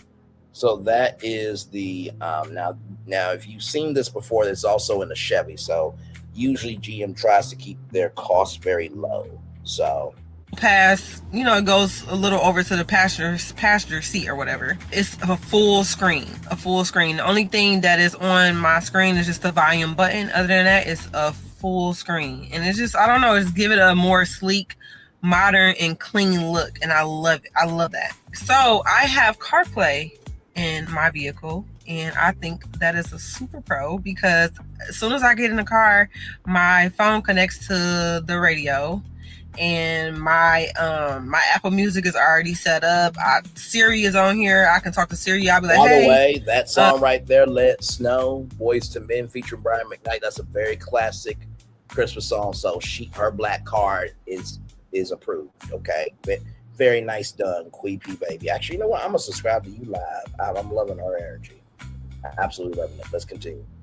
Can you play such and such on Apple Music? You're like, such and such is playing, and it says it all around the whole car in the speakers. Such and such is playing on Apple Music. So yeah, I love that. Of course, everybody loves a little, those little finishing touches that just, do it for you. Yeah, that does it for me. I also love that I can adjust the brightness in my vehicle as well. Most vehicles come with that, the little nozzle where you can adjust the lighting just depending on how dark or how light it is outside. Because for me, sometimes the light irritates my eyes when it's dark outside because it's so bright in here, especially when I'm driving. So I turn it down in the nighttime and then I turn it up during the day. Also, guys, when I go underneath tunnels or whatever, like underneath the freeway or whatever, and it gets dark, my vehicle, the lighting automatically goes dark on the screen so I can be able to see. So it's not ambient lighting, but it is situational lighting depending on, where you're driving. Now, that is cool. My steering wheel is another pro for me, y'all. Those are the classic Buick colors, and this is pretty much the steering wheel in most of the GM vehicles. But let's hear from Queen P baby.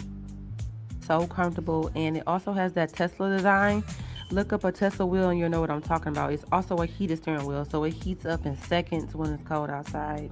Okay, by the way, listen, I'm just going to repeat that part 2 more times. Okay, let's watch her touch the steering wheel just 2 more times. Okay, listen. Dark on the screen so I can be 2 able more to see. times. Okay. My steering wheel is another pro for me, y'all. It is so comfortable, and it also has that Tesla design.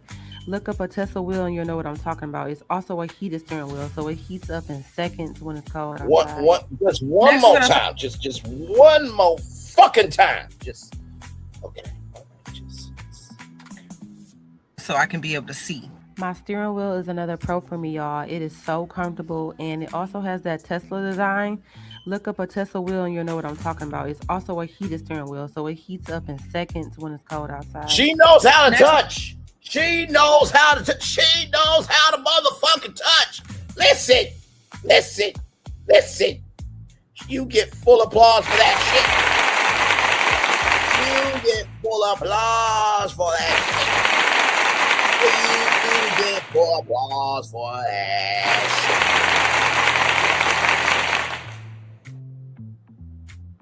shit. Amen. Next, we're going to talk about how my car rides. My car rides so smooth. And when I say oh my gosh, like I just love doing the dash on my car. I do. People talk about my car a lot because they say, oh girl, you got that turbo. What is it? It's not even it's a 3-cylinder. It's not a 4-cylinder. It's a 3-cylinder. And people are like, girl, get that thing off the road. Baby, please. I'll be showing out on that freeway. And I be having them big trucks mad. They be trying to race me. Like, of course, like, I can't mess with no Hemis and this stuff like that. But it's not no putt-putt. People think it's a putt-putt. And it's not giving that, guys. It's giving Buick did they thing. And I'm telling you. You can't tell me nothing when I'm behind this driver's seat. I be doing my thing on the freeway. I just feel so bossy in this car. And yeah, I that is a big pro for me. How sporty it feels and also how it just rides. It rides like a dream. It's quiet and it's not loud or anything like that. So I'm going to say that the seats are so comfortable. I'm not uncomfortable. I don't have to adjust myself. Like I can, drive how I want to drive and stay that way until I get to where I'm going. Some cars, like the seats are so uncomfortable that you have to switch around, like how you got to move around all the time or reposition yourself. I don't have to do all of that in my car. My car is it's so comfortable. So next I want to talk about cabin noise. Guys, my car is on right now. You can't hear it running. If you can, it's not something loud. It's no noise at all. Okay, so all the features that I do have in my car, I have a backup camera. I have the push to start. I also have the ability to start my car from my phone. So I just go to the app. Now, I will say this, right? That is a dealer feature, right? So you have to pay for that. Now, I don't know if some car brands just give that out, but I do know that for that, you do have to pay for that. So I'm just looking to see if anything has come into my phone. Let's continue. Hold the button down and it'll tell me, like, it'll notify me when my car has started. That is amazing. I don't have to have my key fobs all week. I have to fill her at one time. I go back and forth to work a lot. Of course, we all do. I work 5 days a week, Monday through Friday. And I love hitting the button on my key fob and then my trunk just comes up by itself. That's the trunk. And it doesn't even stop there. Okay, so I want to give a shout out to her for that. Now, I'm bringing that up because, like I said, Buick Sedan is on the way here. General Motors is preparing to expand Buick's portfolio with a new sedan, marking a major return to the brand, to a segment the brand vacated more than half a decade ago. As GM Authority reported previously, this new Buick sedan will ride on the updated GM Alpha 22 platform, which it will share with the next generation Cadillac CT5 and the future Chevy Camaro replacement. First of all, nothing is going to replace the Camaro. You are out your ever-loving minds at GM. Just want you to know that personally. That means a front engine layout paired with rear-wheel drive, a compelling format for a modern Buick. All that said, one key question remains: what should the Buick sedan be called? Now, before we get to that, I want to give you a Cadillac CT5.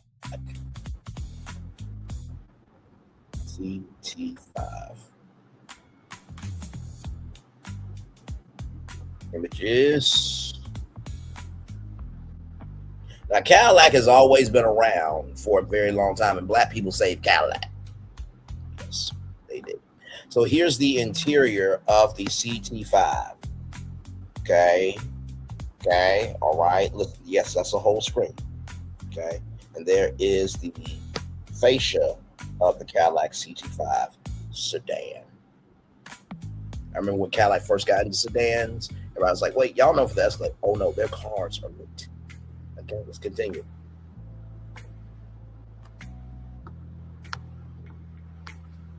The significance of this new Buick sedan is lost on enthusiasts, but built on the updated Alpha 2.2 architecture, the vehicle will likely prioritize driving dynamics in a way we haven't seen from the Tri-Shield brand in years. As for motivation, the Alpha 2 platform has already support a wide range of powertrain options, including the turbocharged 2.0 liter L4 LSY or I4 LSY, turbocharged 2.7 liter I4 L3V, and twin turbo 3.0 V6 LGY, and non-black wing variants of the Cadillac CT4 and CT5.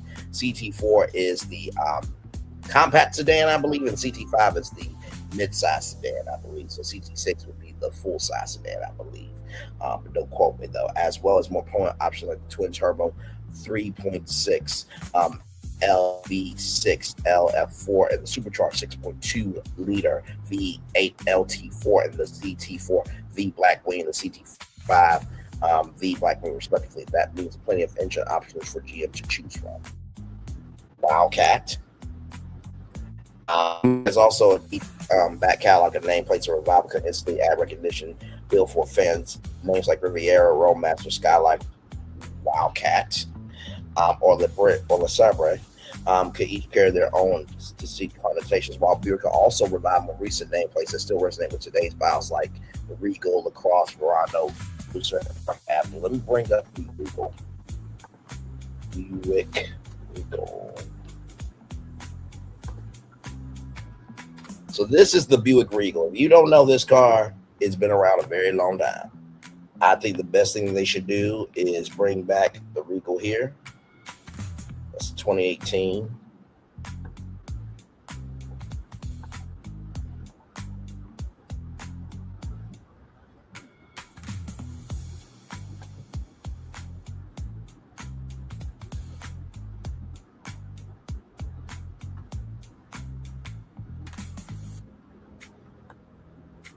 Okay, y'all. So here is from Carvana right here.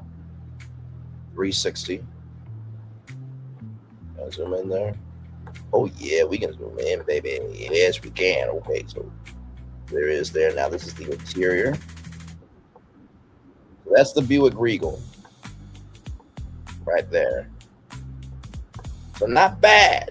Not bad. Not bad. I think if they bring this back and update, they will be just fine. This is not a bad base to start for the Buick Regal, right? So I think Regal will probably be the best way to go there. They have the Verano there. Yet another option would be to follow the brand's E-based naming strategy with Buick's current crossover lineup in North America, already town names like Invista, Encore, Envision, and Enclave. Extend that approach would be something like Electra could work, although Electra may specifically be confused for some buyers who associate the name with electrification. Buick has already used the Electra name as a sub-brand for its new energy vehicles and EVs, which includes EVs and plug-in hybrids. Right there, the Electra. Finally, there's always the case for simply starting fresh, a brand new name would avoid any baggage tied to older models while potentially appealing more directly to younger buyers. So there is that there. Now I want to show you something else. You know, I'm driving a Lincoln. I think of Braylon's Virtual Tour Live, and that man is smart. I don't know how he keeps coming up with content. He's definitely not one trick pony like some of these others. But Braylon, one thing to know, two things for sure about Braylon. Braylon and Lincoln rides. That was my best Matthew McConaughey impression of him driving a Lincoln. So this right here, elegant, effortlessly powerful, and serene, the Lincoln Continental concept signals the future of quiet luxury and the all-new full-size sedan coming next year.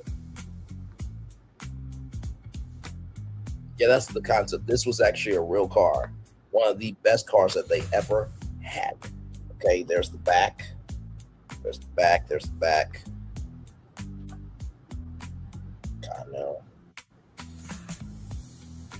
Check this out. SPD Smart Glass Tinting Sunroof allowing passengers to upgrade allows passengers to help create ambiance while blocking 99.9% of UV rays and maintain and reduce the interior temperature by 18 degrees Fahrenheit. a 3.0 liter V6 EcoBoost engine and Lincoln Drive Control that offers clients a choice of 3 driver modes: normal, sport, and comfort. And then the E-door latch handles tucked discreetly in the vehicle's belt line contribute to the car's clean side profile. So those were the handles right there. But wait till you see this interior. Yes. Yes, that is the blue jean model one. Listen, I know. And Lincoln, you should bring this back. Yes, that's chrome right there. That's chrome. That's the chrome speaker. Yes. Lincoln, if you bring this back, make the Continental a spinoff brand like Hyundai did the Genesis. Yes, Genesis is from Hyundai. Yes, that Hyundai that's also under Kia. That Hyundai created the Genesis. Yes, it's been a brand ever since. Lincoln, bring this back and make the Continental a whole brand. Okay. Stop. Just say that the Revel Ultima system provides passengers with a premium audio experience, allowing passengers to select 1 of 3 listening modes: stereo, audio, on stage, active noise control, alters noise levels to maintain the Continental's constant quiet ride. Ambient lighting enhances the interior environment, creating a rejuvenating sanctuary. Soft gold LED lights glow from the underside of the center console and from the halo light overhead. Okay. So I do have. I thought I had some. Give me a moment, y'all.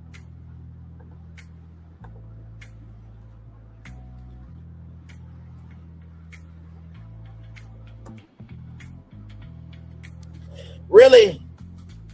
Really, Matthew? Really? Okay, you know what? Fine. If you... I just did an impression of you. Fine. You know what? We'll let you speak for a little bit. More growth means more employees spending money on travel. How do we keep it under control? Navan. Employees choose.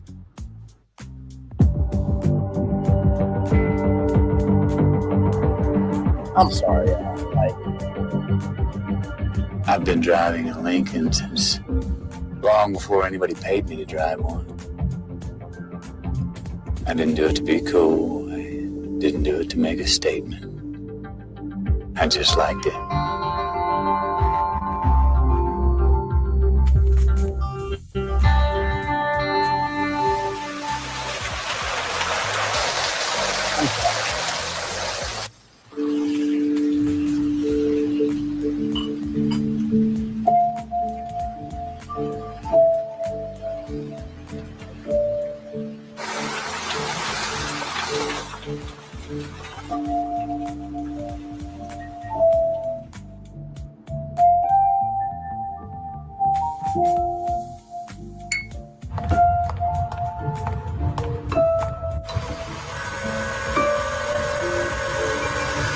There we go.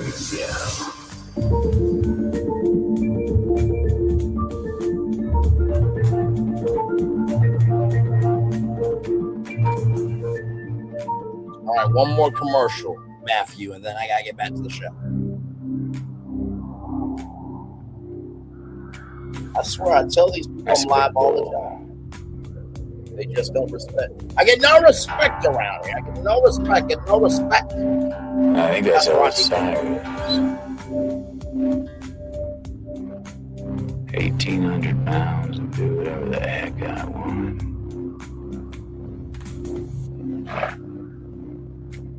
I can respect that.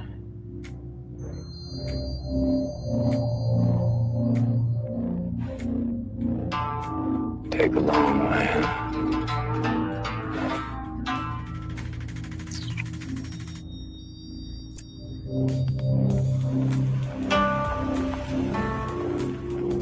Thank you, Cyrus. All right, thank you, Matthew, so much. Now let's look at the Lincoln Continental here. Here we go. And this one comes in infinite now black. They have different ones. They have Black Label, right? And then they have the Lincoln Continental Reserve. Metallic on beige premium leather seating. It's got that 2.7 liter twin turbo engine. This is the front. On with LED daytime running lights.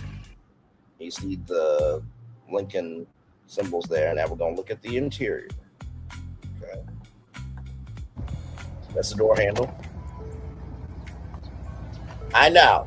I know. There's your door panel there. You've got, I know.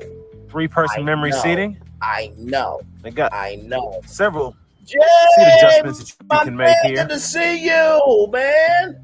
By the way, our man Josh. And you've got your power door lock from the Never Ever Mets. One of the shows I broke out on the from the Oprah Winfrey Network on YouTube. That's why I was the first one to break it out on YouTube. We're talking about cars, my friend. There is a revival for sedans. I'm just showcasing some cars I believe should come back. This is the Lincoln Continental. It's good to see you, my man.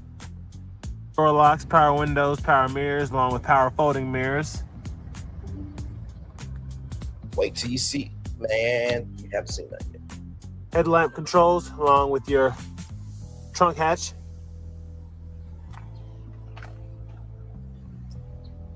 There's that seat there. Yeah, those come out like that. That extends. Yeah, let's continue. What's the Cadillac Escalade? Yes.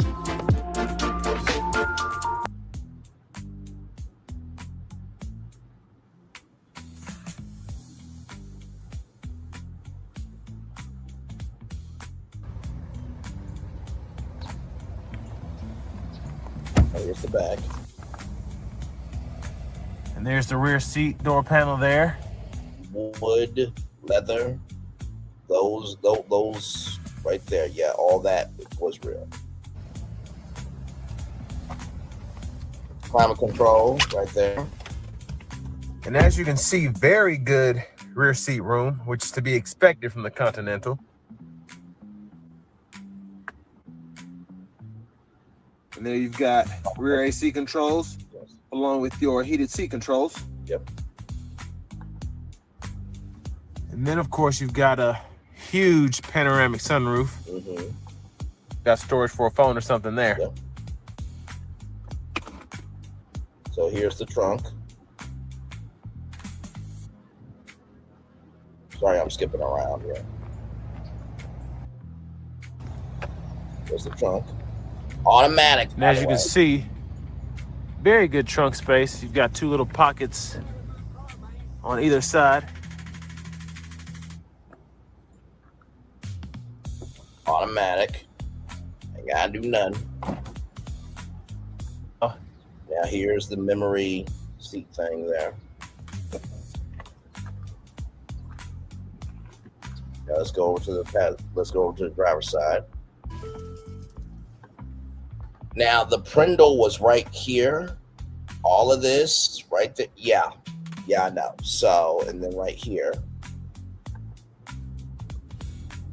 Stunning. But with the infotainment screen, you've got navigation.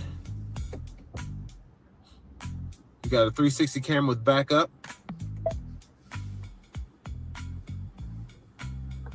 And then right here. Yeah. Then you've got heated or cooled seats.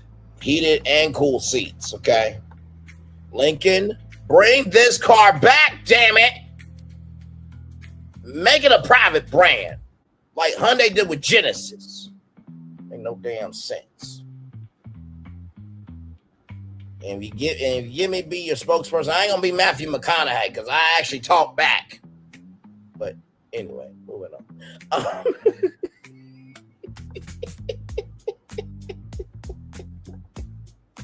Now, of course, right here, you had control seats, but you also could change the station from the back here. There's the interior right there in black and the wood there. Y'all, I'm telling y'all, this was a nice one. And then here's that blue interior. Oh my God. It's glorious.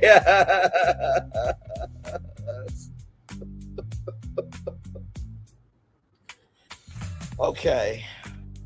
Let's continue. Because I'm not done yet. So, y'all remember the Chevrolet Cavalier?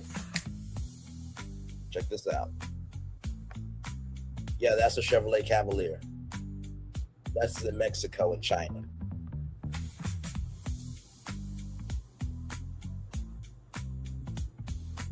So the Cavalier is offered with a 1.5 liter 4-cylinder engine producing 107 horsepower and 103 pound-feet of torque, paired with a choice of 5-speed manual or 6-speed automatic. Now, my cousin had a Cavalier, and she wrecked hers a couple of times. No disrespect, cuz, but you did. But the Cavalier is currently built for China for that market and some export markets like Mexico, right? Let's continue here because this is a deeper version of, yeah, I know. Cavalier has grown up. Yes, it has. And then that's the interior. Okay, you got that cinnamon interior there, touchscreen right there, still with the key fob. The interior has a touch of sporty and very adult-like handbrake. Okay, the touchscreen is tiny and very oddly angled, but I just wanted to show y'all that it's real. Okay, it's very real. I don't know why you put that in an article, like somebody put that as a title on YouTube. Ricky. Moving on. Yes, indeed. So, and here is this here from Car Scoops. So when I saw this, right, I was like, yeah, they need to bring that back. Now, the prices range from $104,900 to $114,900 in China, or about $17,000 to $18,000. Yeah, this car right here, $17,000 to $18,000. With this interior right here, $17,000 to $18,000.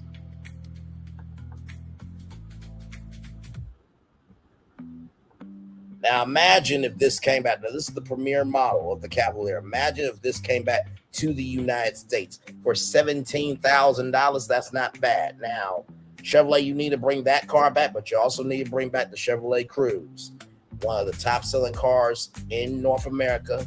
This was built in Lordstown, Ohio, and those people deserve to have their jobs back because y'all say y'all were going to invest in them, and then y'all did not appreciate them. Y'all disrespected them. Okay? You did. You absolutely did. Hey, I said what I said. Hey, gorgeous. Good to see you. Hey, I'm not sure how to tag replies. Oh, well, sorry. Yes, I just saw that, actually. As I went to the homepage, I saw they arrested that guy. I haven't been keeping up with it like that, but just because I don't say everything doesn't mean I don't see everything. My favorite subject, I hope you don't tempt me to go to the car lot tomorrow. Hey, listen, hang on. You know what? Let me tell you something. Give me a moment, y'all. Give me a moment.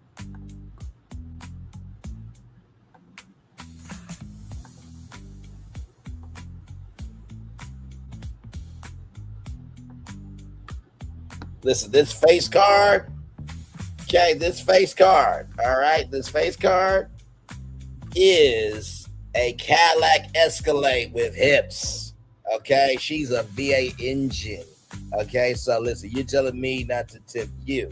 You better not tip me, understand? All right, that is, I said what I said. Like, comment, share, and subscribe to her channel. And she's like, why is my friend like this? Why is he like this? Why is he like this? Back to the Chevrolet Cruze. Like I said, y'all did not respect these people. Y'all said y'all were going to invest in them, do this, that, and the third. It then became an auto plant and then just went to shit. Okay, so this is the Chevrolet Cruze Premier Edition. So you have the wireless charging there, touchscreen, heated seats there, and then, of course, this is the Chevrolet My infotainment system, MyLink. Very, very nice. And like I said, I love this back. Not too crazy. And then, of course, you have the controlled seats. Now, I will say this, Fords, can we just make this a thing? The passenger also gets this. Like, it's 2026. I don't know why we're still pulling up the seat and pulling forward and back. Passengers should get this, okay? Just Just, I know y'all want to be cheap, but come on now. Back here, right here, you can have USB ports right there, or you can have heated seats. Like I said, one side of it, heated seats, the other side, cool seats, right? So I think they had an L, they had an LS, they had an LT, and then they had Premier. And then the face right here, not too bad. Y'all need to bring back the Chevrolet Cruze and the Cavalier. Bring those two back for sure. Now, there is one more car I want to show y'all. This is the Kia Forte. Now, personally, Kia Forte was that car, right? A lot of Kia Fortes were around. Now, of course, you know, Kia Fortes were stolen because you can hotwire them, right? Now, this is what I believe Kia should do. Y'all should bring this face back and everything else. I know people gonna say, well, Bray, Kia is advancing the K5 and the K4. Follow with what I'm saying. Let's go back for a minute to the Chevrolet Cavalier and the price of that, right? The price of that is $17,000 to $18,000, right? This car right here, $17,000 to $18,000. One more time. This car, $17,000 to $18,000 right here, okay? Now let's go to the Forte. This is the LXS. So right here, you have your Apple and Google CarPlay standard. Now you can have this be the traditional knobs or the digital, you know what I mean? Now, the thing that I would do, right, because the taillights, I never understood the taillights at the bottom. Take the taillights, put them right here. See that curvature right there? Put the curvature here and the curvature here if you want to do the turn lights, right? And then right here, you could probably, I don't know what you can do here because you already have the exhaust pipe here. Maybe those could be just lights, you know what I mean? You know, oh, you know what? I know what they could be. The hazard lights,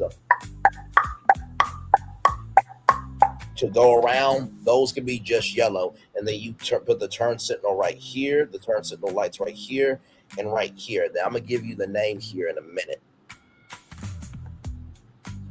Now, power locks, you keep everything the same, right? But in the back here, you add a cup holder. You add a cup holder here, right? You give the option for USB or air conditioning or both, right? You put the seat backs there. Keep the phone call thing going there and the cruise control and everything. Now the gauge cluster here. Go back. Now this gauge cluster is a nice gauge cluster. You can keep that. Now, this is what I would do with this, okay? I would have a 4-way, 2-way adjustable lumbar support for the passenger and the driver. And then what I will call this is, let me go to all this here.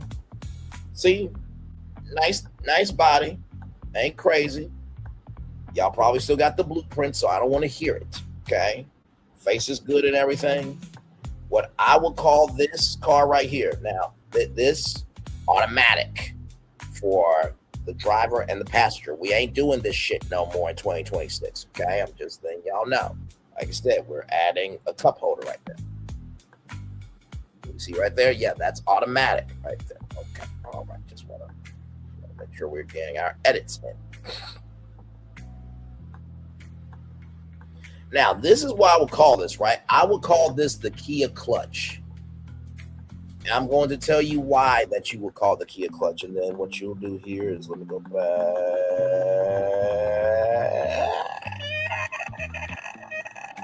Right here.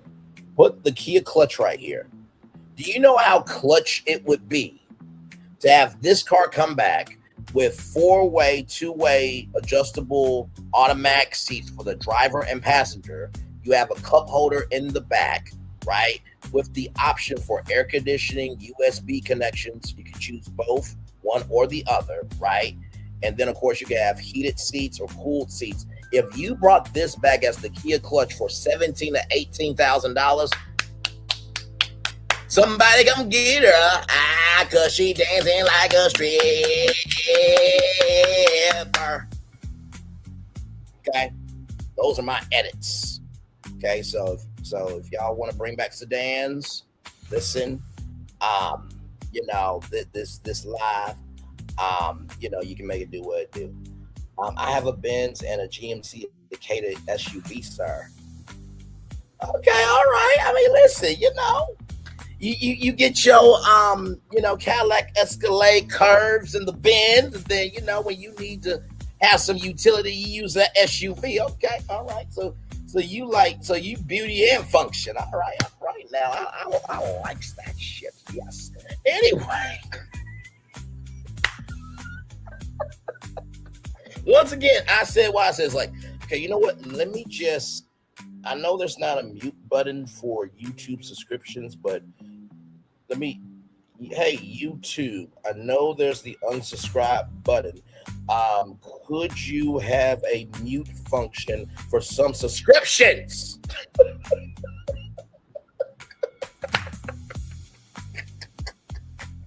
Now, why are some people at the back be like, yes, yeah. Oh, yeah. Let me write that down because I need to message YouTube my damn self. The more features you add, the more money you will have to charge. No, I know. But I believe that Kia can make the Kia clutch on that old Forte model for at least $20,000 very easily. That would be a great competitor to the Chevrolet Cavalier and the Chevrolet Cruze, in addition to the Smart Sedan. Now, like I showed y'all the Smart Sedan earlier, let me show y'all that here. Right here, this is the interior of the Smart Sedan,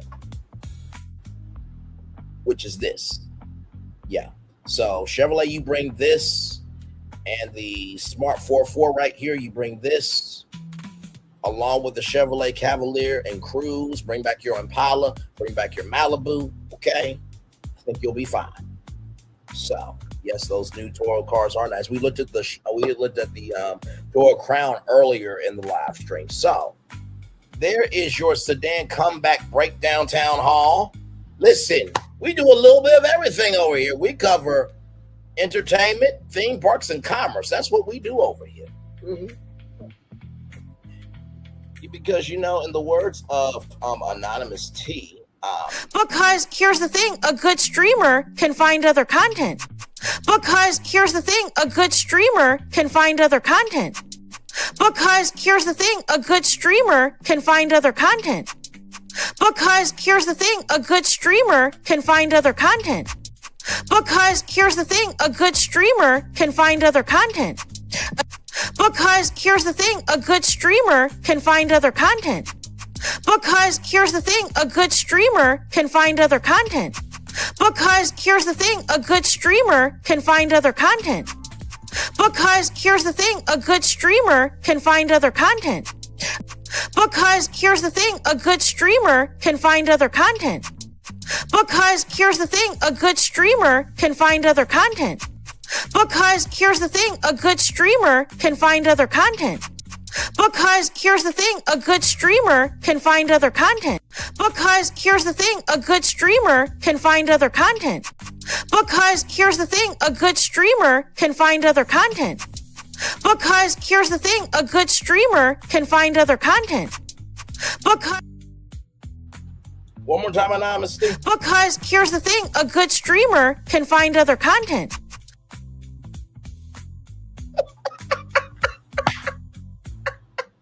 I know y'all can't stand me when I do that shit, but I don't give a damn fuck or shit about it. Because I'm about that. That's why I can play that. What you want me to do? Anonymous T says she's a fan of me and not a fan of y'all. What y'all want me to do? What y'all want me to do? What do y'all want me to do? On the Rocks with Jada, what do you have to say about all this? Hang on, give me a moment. I've been moving on my own accord, covering Black culture. There is more to life. I heard that, friend. Braylon, shout out to Braylon. Make sure y'all go follow Braylon in case y'all haven't. I love your content. That's what On the Rocks with Jada said. Don't get mad at me that she likes my content, doesn't like y'all content. I don't know what y'all want me to do. And then, of course, you know, Wednesday Talks guy getting in here as well. Braylon been over there doing his thing, minding his GD business, staying out of trouble, trying to get the folks some positive stuff to talk about. Besides lying all the damn time. Child, Braylon been over there doing his thing, minding his GD business, staying out of trouble, trying to get the folks some positive stuff to talk about. Besides lying all the damn time. Don't get mad at me because Tay can say that about me and can't say that about y'all. What do y'all want me to do? I drink my water. I mind my black-owned business. I go on tour. What do you want me to do? Some of y'all don't have the attention span to do a live stream. That's what one of y'all say out y'all mouth. What do you want me to do?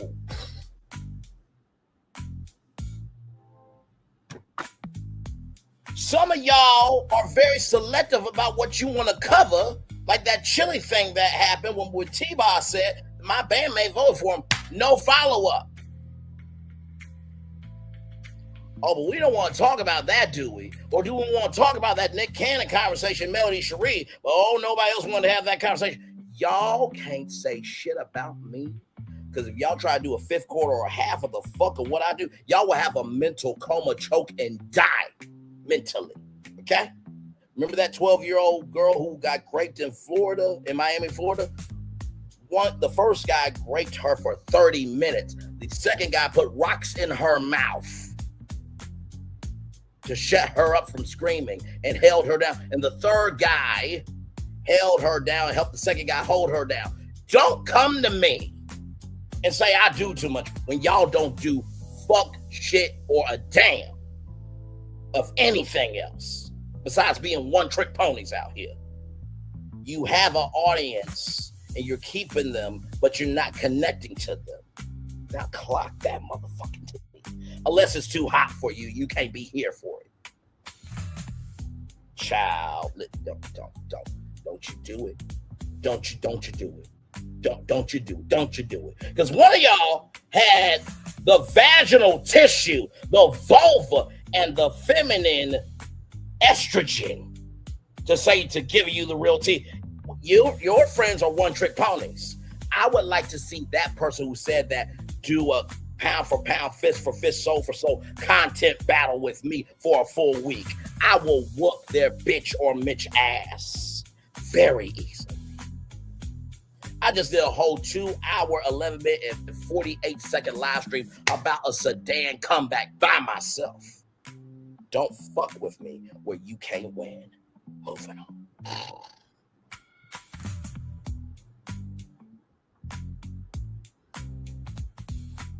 And by the way, if what I'm saying ain't true, don't respond to me. But if you do respond to me, it must be true about your bitch ass or your Mitch ass to some damn degree. Moving on. And I don't want to hear from no elderly grandpas or grandmas who are losing at games and failing at all levels of life that lied about the View not being renewed. It was an April Fool's joke. I don't want to hear from y'all.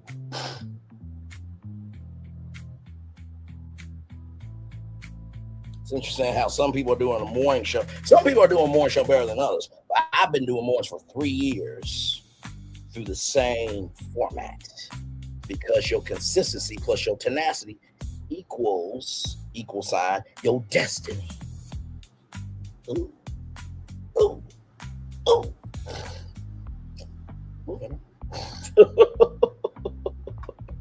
Y'all, that's all I got for y'all. I did the daily motivator during the 6 o'clock show, y'all. That's all I got. Man, made it to 1 million views because I'm my own individual. Made it to 1 million views because I knew I could be somebody. I didn't have to be defined by a person, place, thing, idea, or a platform. But most of all, I made it to 1 million views because I didn't let anyone define who came here, who did it. I defined who I was because I knew I had something to give to the people. Now, and not to mention, too, I haven't done nothing to be banned off of YouTube. Haven't doxed anybody. Haven't posted anybody's children online. Haven't made fun of anybody's children. Disabilities. Going after husbands. It's very interesting how everybody was big mad. Wanted to defend this, that, and the third. But y'all mouths are as tight as your vaginal tissue. Some of y'all. Uh-oh. Said, you know you're done for dumb now, yeah. Some of y'all are doing remixes of other shows and trying to look like you somebody out here. When you know in the early days, had not been for right things being in place, you wouldn't be where you at. Because I've done over 1,000 shows. Now, sure, I've revisited some destinations, but every tour has been different. And you notice I haven't had to have a panel or to stand alone. Notice I had to do any collaborations. Not saying I don't mind doing collaborations, but I've been standing on my own the whole time. The whole motherfucking ass time.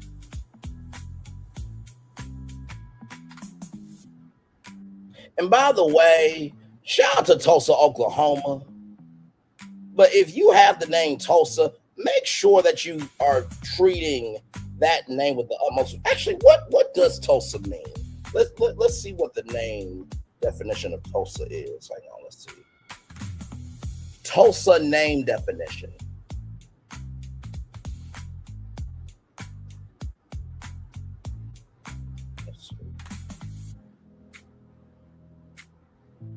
I want to see. Okay, it means old town or old settlement. Well, I mean, could you be old in the settlement of your mindset? And could you be moving through towns in a fashion that's really old, dilapidated, and decrepit, and nobody really is here for how you move? Oh my God! Braylon, shut up! Braylon, shut up! Braylon, shut up! My God. My God. My God.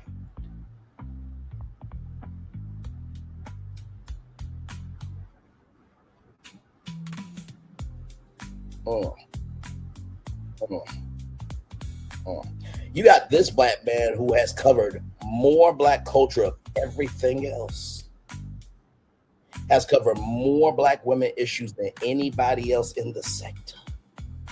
More entrepreneurship, more of this, that, and the third. But yet people could jump on a panel once a week and believe they defending black culture. And that there's somebody important they actually should be given a fuck shit and damn about. Wow. I guess maximum impact of exposure. I guess that concept, some of y'all missed the magnitude of that process. Because y'all were behind the 8 ball when y'all were born. I don't think maximum impact of exposure is jumping on a panel once a week and talking about real shit. When real shit's happening every day. You must be out your ever loving fucking ass mind.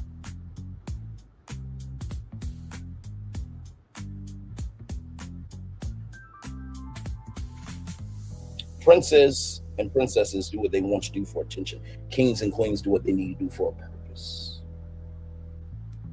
Michael Jordan ain't gotta say he's the greatest of all time because his work speaks for himself. Lady Day doesn't have to say she's Lady Day. She's a lady because she moved in that fashion. Now, did she have a broken childhood and everything else? Yeah, sure she did. We all are broken in some shape, form, or fashion, but it's how she carried herself through her brokenness.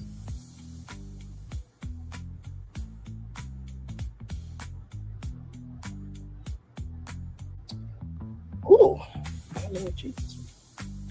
I said, you got anything else gorgeous, Phil? Anybody else before I get out here? Because I'm done. That's it for me. I ain't got nothing else. And like I said, if what I'm saying ain't true, don't respond to me. Because you can see all the content I have over here. I've been on my screen.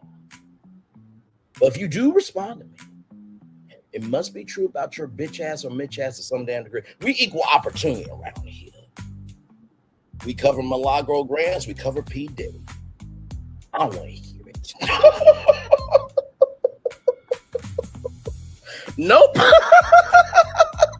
All good. I am good. All right, y'all. With that being said, it's time for the best outro on YouTube. If I do say so myself, know what you do and do what you know. Never say 1 point special because you are always one of us interests. You may not be where you want to be. By the end of it, you'll be where you need to be. Do what you've been chosen to do. Why it's one thing to call yourself is another thing to be chosen. One love, much love, all love. I have spent time with you. You have spent time with me. And hopefully by spending time together, we'll be great together. And always remember, we're doing radio, television, YouTube, living your best life. Or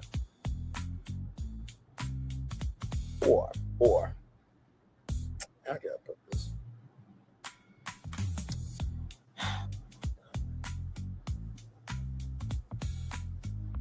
Some of y'all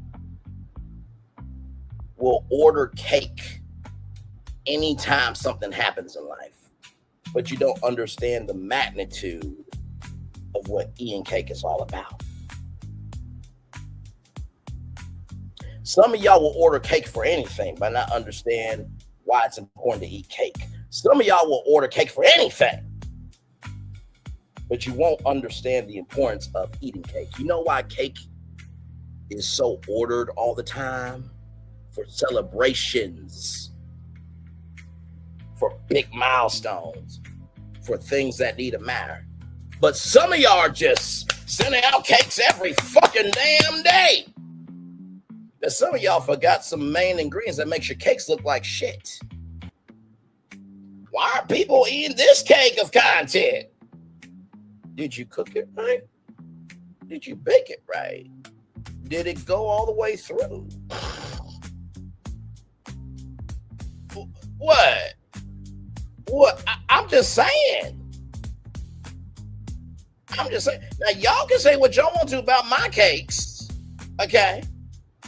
But my cakes got quality because I give a fuck whether 0 people are here or 1 million people are here. Because if you are not whole as an individual, it will showcase in your cake. Make sure the replay is not just worth for you to watch it, not just worth for you to listen to it, but if you want to see it again. I love you, I value you, I embrace you. I always remember to see love you gotta give it, see love you gotta give it, see love you gotta give it. Wherever obstacles you've overcome, where success you have achieved upon this particular day, I'm extremely proud of you. But no one else is proud of you, be proud of you damn self. And finally, y'all, listen.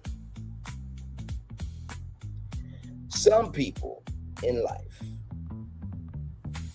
they feel like they have to travel all over in order to see the world, and there's nothing wrong with that. But sometimes the world that's in front of you is just as beautiful. Some of us really search out for what we want to search out, but yet we complain about what we see. Some of us search out for what we want to search out for, but yet we complain about what we see. Some of us search out for what we want to search out, but yet we see what we want to see. Why am I feeling negative? Why am I feeling low? Why am I feeling this, down, the third? Oh, let me search up negativity. Let me search up hate. Let me search up thirsty toxicity. Here's the thing. You're traveling all around the world virtually. Like, is there anything good? Is there anything good? But yet you keep consuming negativity. And you wondering why you thinking that way. You wondering why you're moving that way. And you wondering why you're receiving curses. I'm going to go back to an original point that I've always said on this channel. Some of y'all are missing out on blessings because you keep listening to fucking curses. Some of y'all keep missing out on good blessings in life because you keep listening to bad curses. Some of y'all are losing out on good blessings in y'all life because y'all keep listening to fucking bad curses. Anybody remember the Wizard of Oz? Pay no attention to the man behind the curtain. But the wizard had no magic. If you gotta use tools to be magical, you ain't no magician. You just another person that just is taking up stage time. Because the real magicians are always investing in their gift, always tending to their gift, always nurturing their gift. Your gift will make room for you, put you before great men. A tree can only grow as high as it can and will never grow to its potential based on how you treat it. A tree will only go to the highest it can and will be the lowest that can never be based on how you invest in that tree. The tree will only grow to the highest that can and will be at the lowest that it will never be based on how you invest in that tree. now. Hashtag I want that tea. Commercial break and fireworks coming your way for the day. That was for the day that's coming for the blessings that are on the way for you, me, and all of us as a society, as a people, as a culture. I feel the love and send it right back to you. Good night, everybody. Love you all. Bye. I thought I should tell you they've been talking about you. Yeah, they've been talking about you. They've been talking about the fact that they've done everything they could to stop you and everything they could to block you, but you still win. They've been talking about the fact that they have undermined your success and they have tried to sabotage your seasons, but you keep winning. They've been talking about the fact that even though they don't like each other, they get together to try to kill you, but you keep winning. They've been talking about the fact that you were voted least likely to succeed, but like cream, you keep rising to the top. They've been talking about how they tried to burn your world down, but like the phoenix, you rose from the ashes. They've been talking about you. And you know what they say? Oh, she's just lucky. He's just lucky. But no, you ain't lucky. You're anointed. You got something on you. You got favor on you. You got power on you. You were born to win. Now they can call it luck, but it's grace. They can call it luck, but it's favor.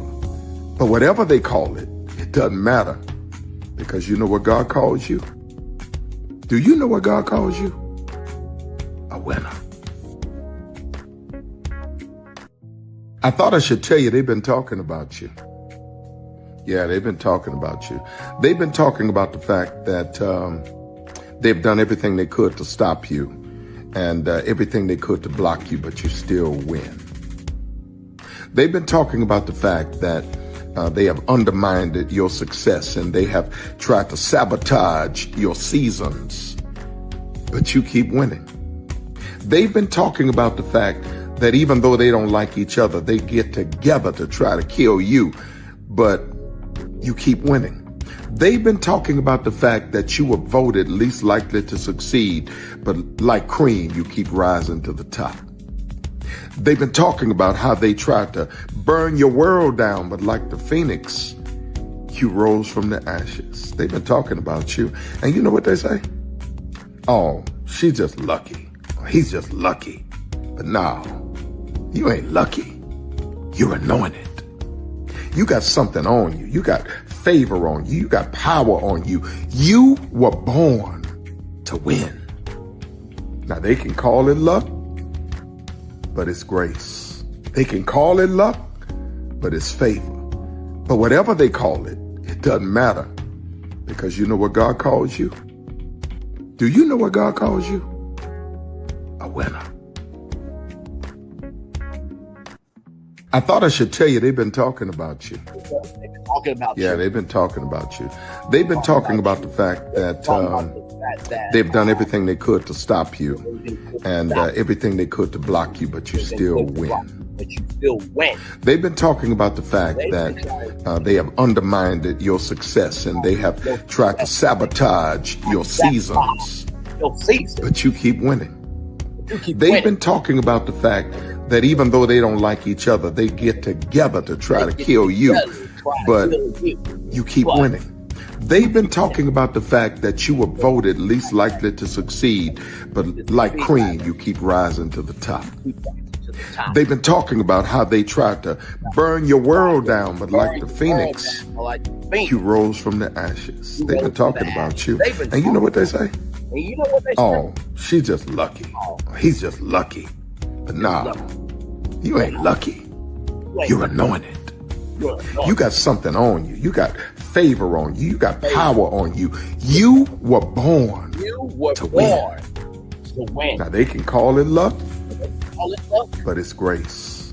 They can call it luck, but it's favor. But whatever they call it, it doesn't matter, because you know what God calls you? Do you know what God calls you? A winner. Winner. I thought I should tell you they've been talking about you. Yeah, they've been talking about you. They've been talking about... Good evening. My name is Mark Woodbury. I'm the chairman and CEO of Universal Destinations and Experiences. Well, we're finally here. Tomorrow we begin a new chapter at Universal Orlando Resort as we open Epic Universe. We built this place for you. I want to thank you, our fans, for your love of our stories, characters, and immersive experiences that inspired this incredible place. Epic Universe represents over 8 years of meticulous planning, immense creativity, and innovation, combined with unmatched craftsmanship and operational excellence on the part of thousands of people who have brought to life the stories and characters that live beyond each of Epic's portals. But it represents so much more. Your love of Universal and the deep connections we've shared together here in Orlando over the past 30 years inspired us to dream bigger and to push the boundaries to create something extraordinary for you and for generations of fans and families to come. And tomorrow, as we open Epic Universe, I can't wait for you to experience this place for yourself. Now it's your turn to step inside, to lose yourself, and to share this place with the ones you love most. As we open this park, we hope your world becomes a little more epic. Tomorrow, Epic Universe becomes yours.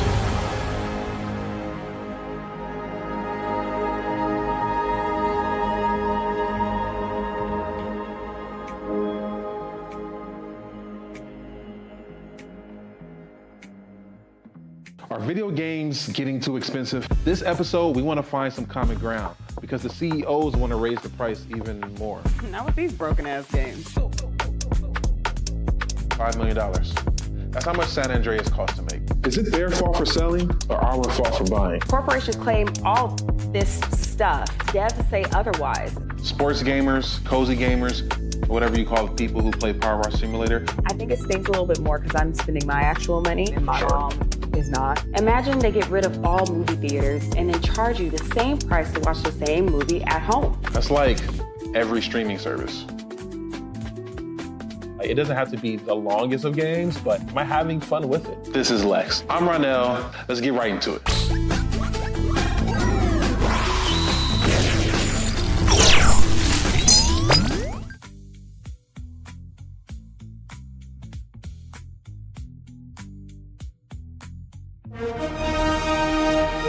Prepare for a journey beyond imagination, beyond belief, beyond anything you've experienced before. Universal Epic Universe, a new theme park where you'll step through extraordinary portals to 5 immersive worlds.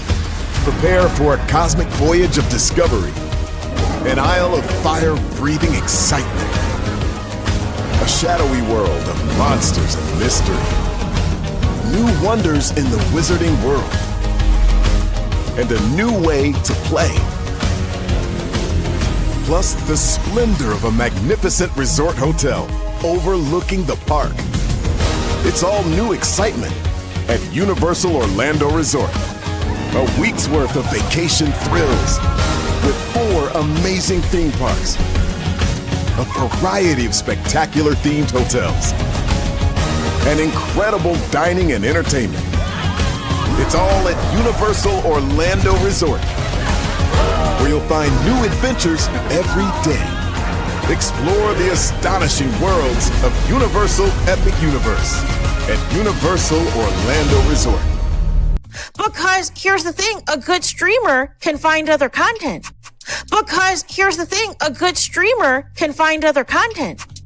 Because here's the thing, a good streamer can find other content. I've been moving on my own accord, covering Black culture. There is more to life.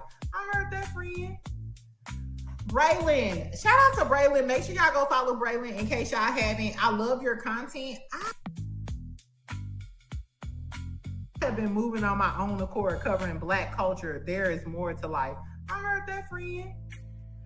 Braylon, shout out to Braylon. Make sure y'all go follow Braylon in case y'all haven't. I love your content.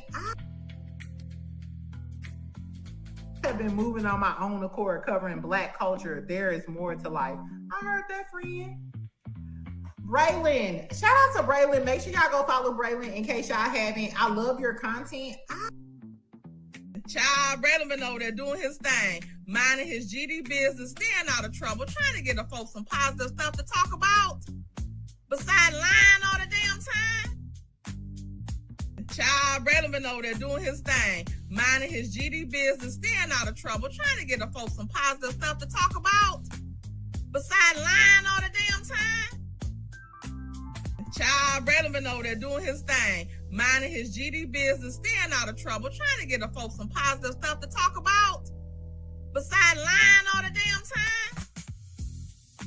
Child, Braylon been over there doing his thing, minding his GD business, staying out of trouble, trying to get the folks some positive stuff to talk about. Besides lying all the damn time. Child, Braylon been over there doing his thing, minding his GD business, staying out of trouble, trying to get the folks some positive stuff to talk about.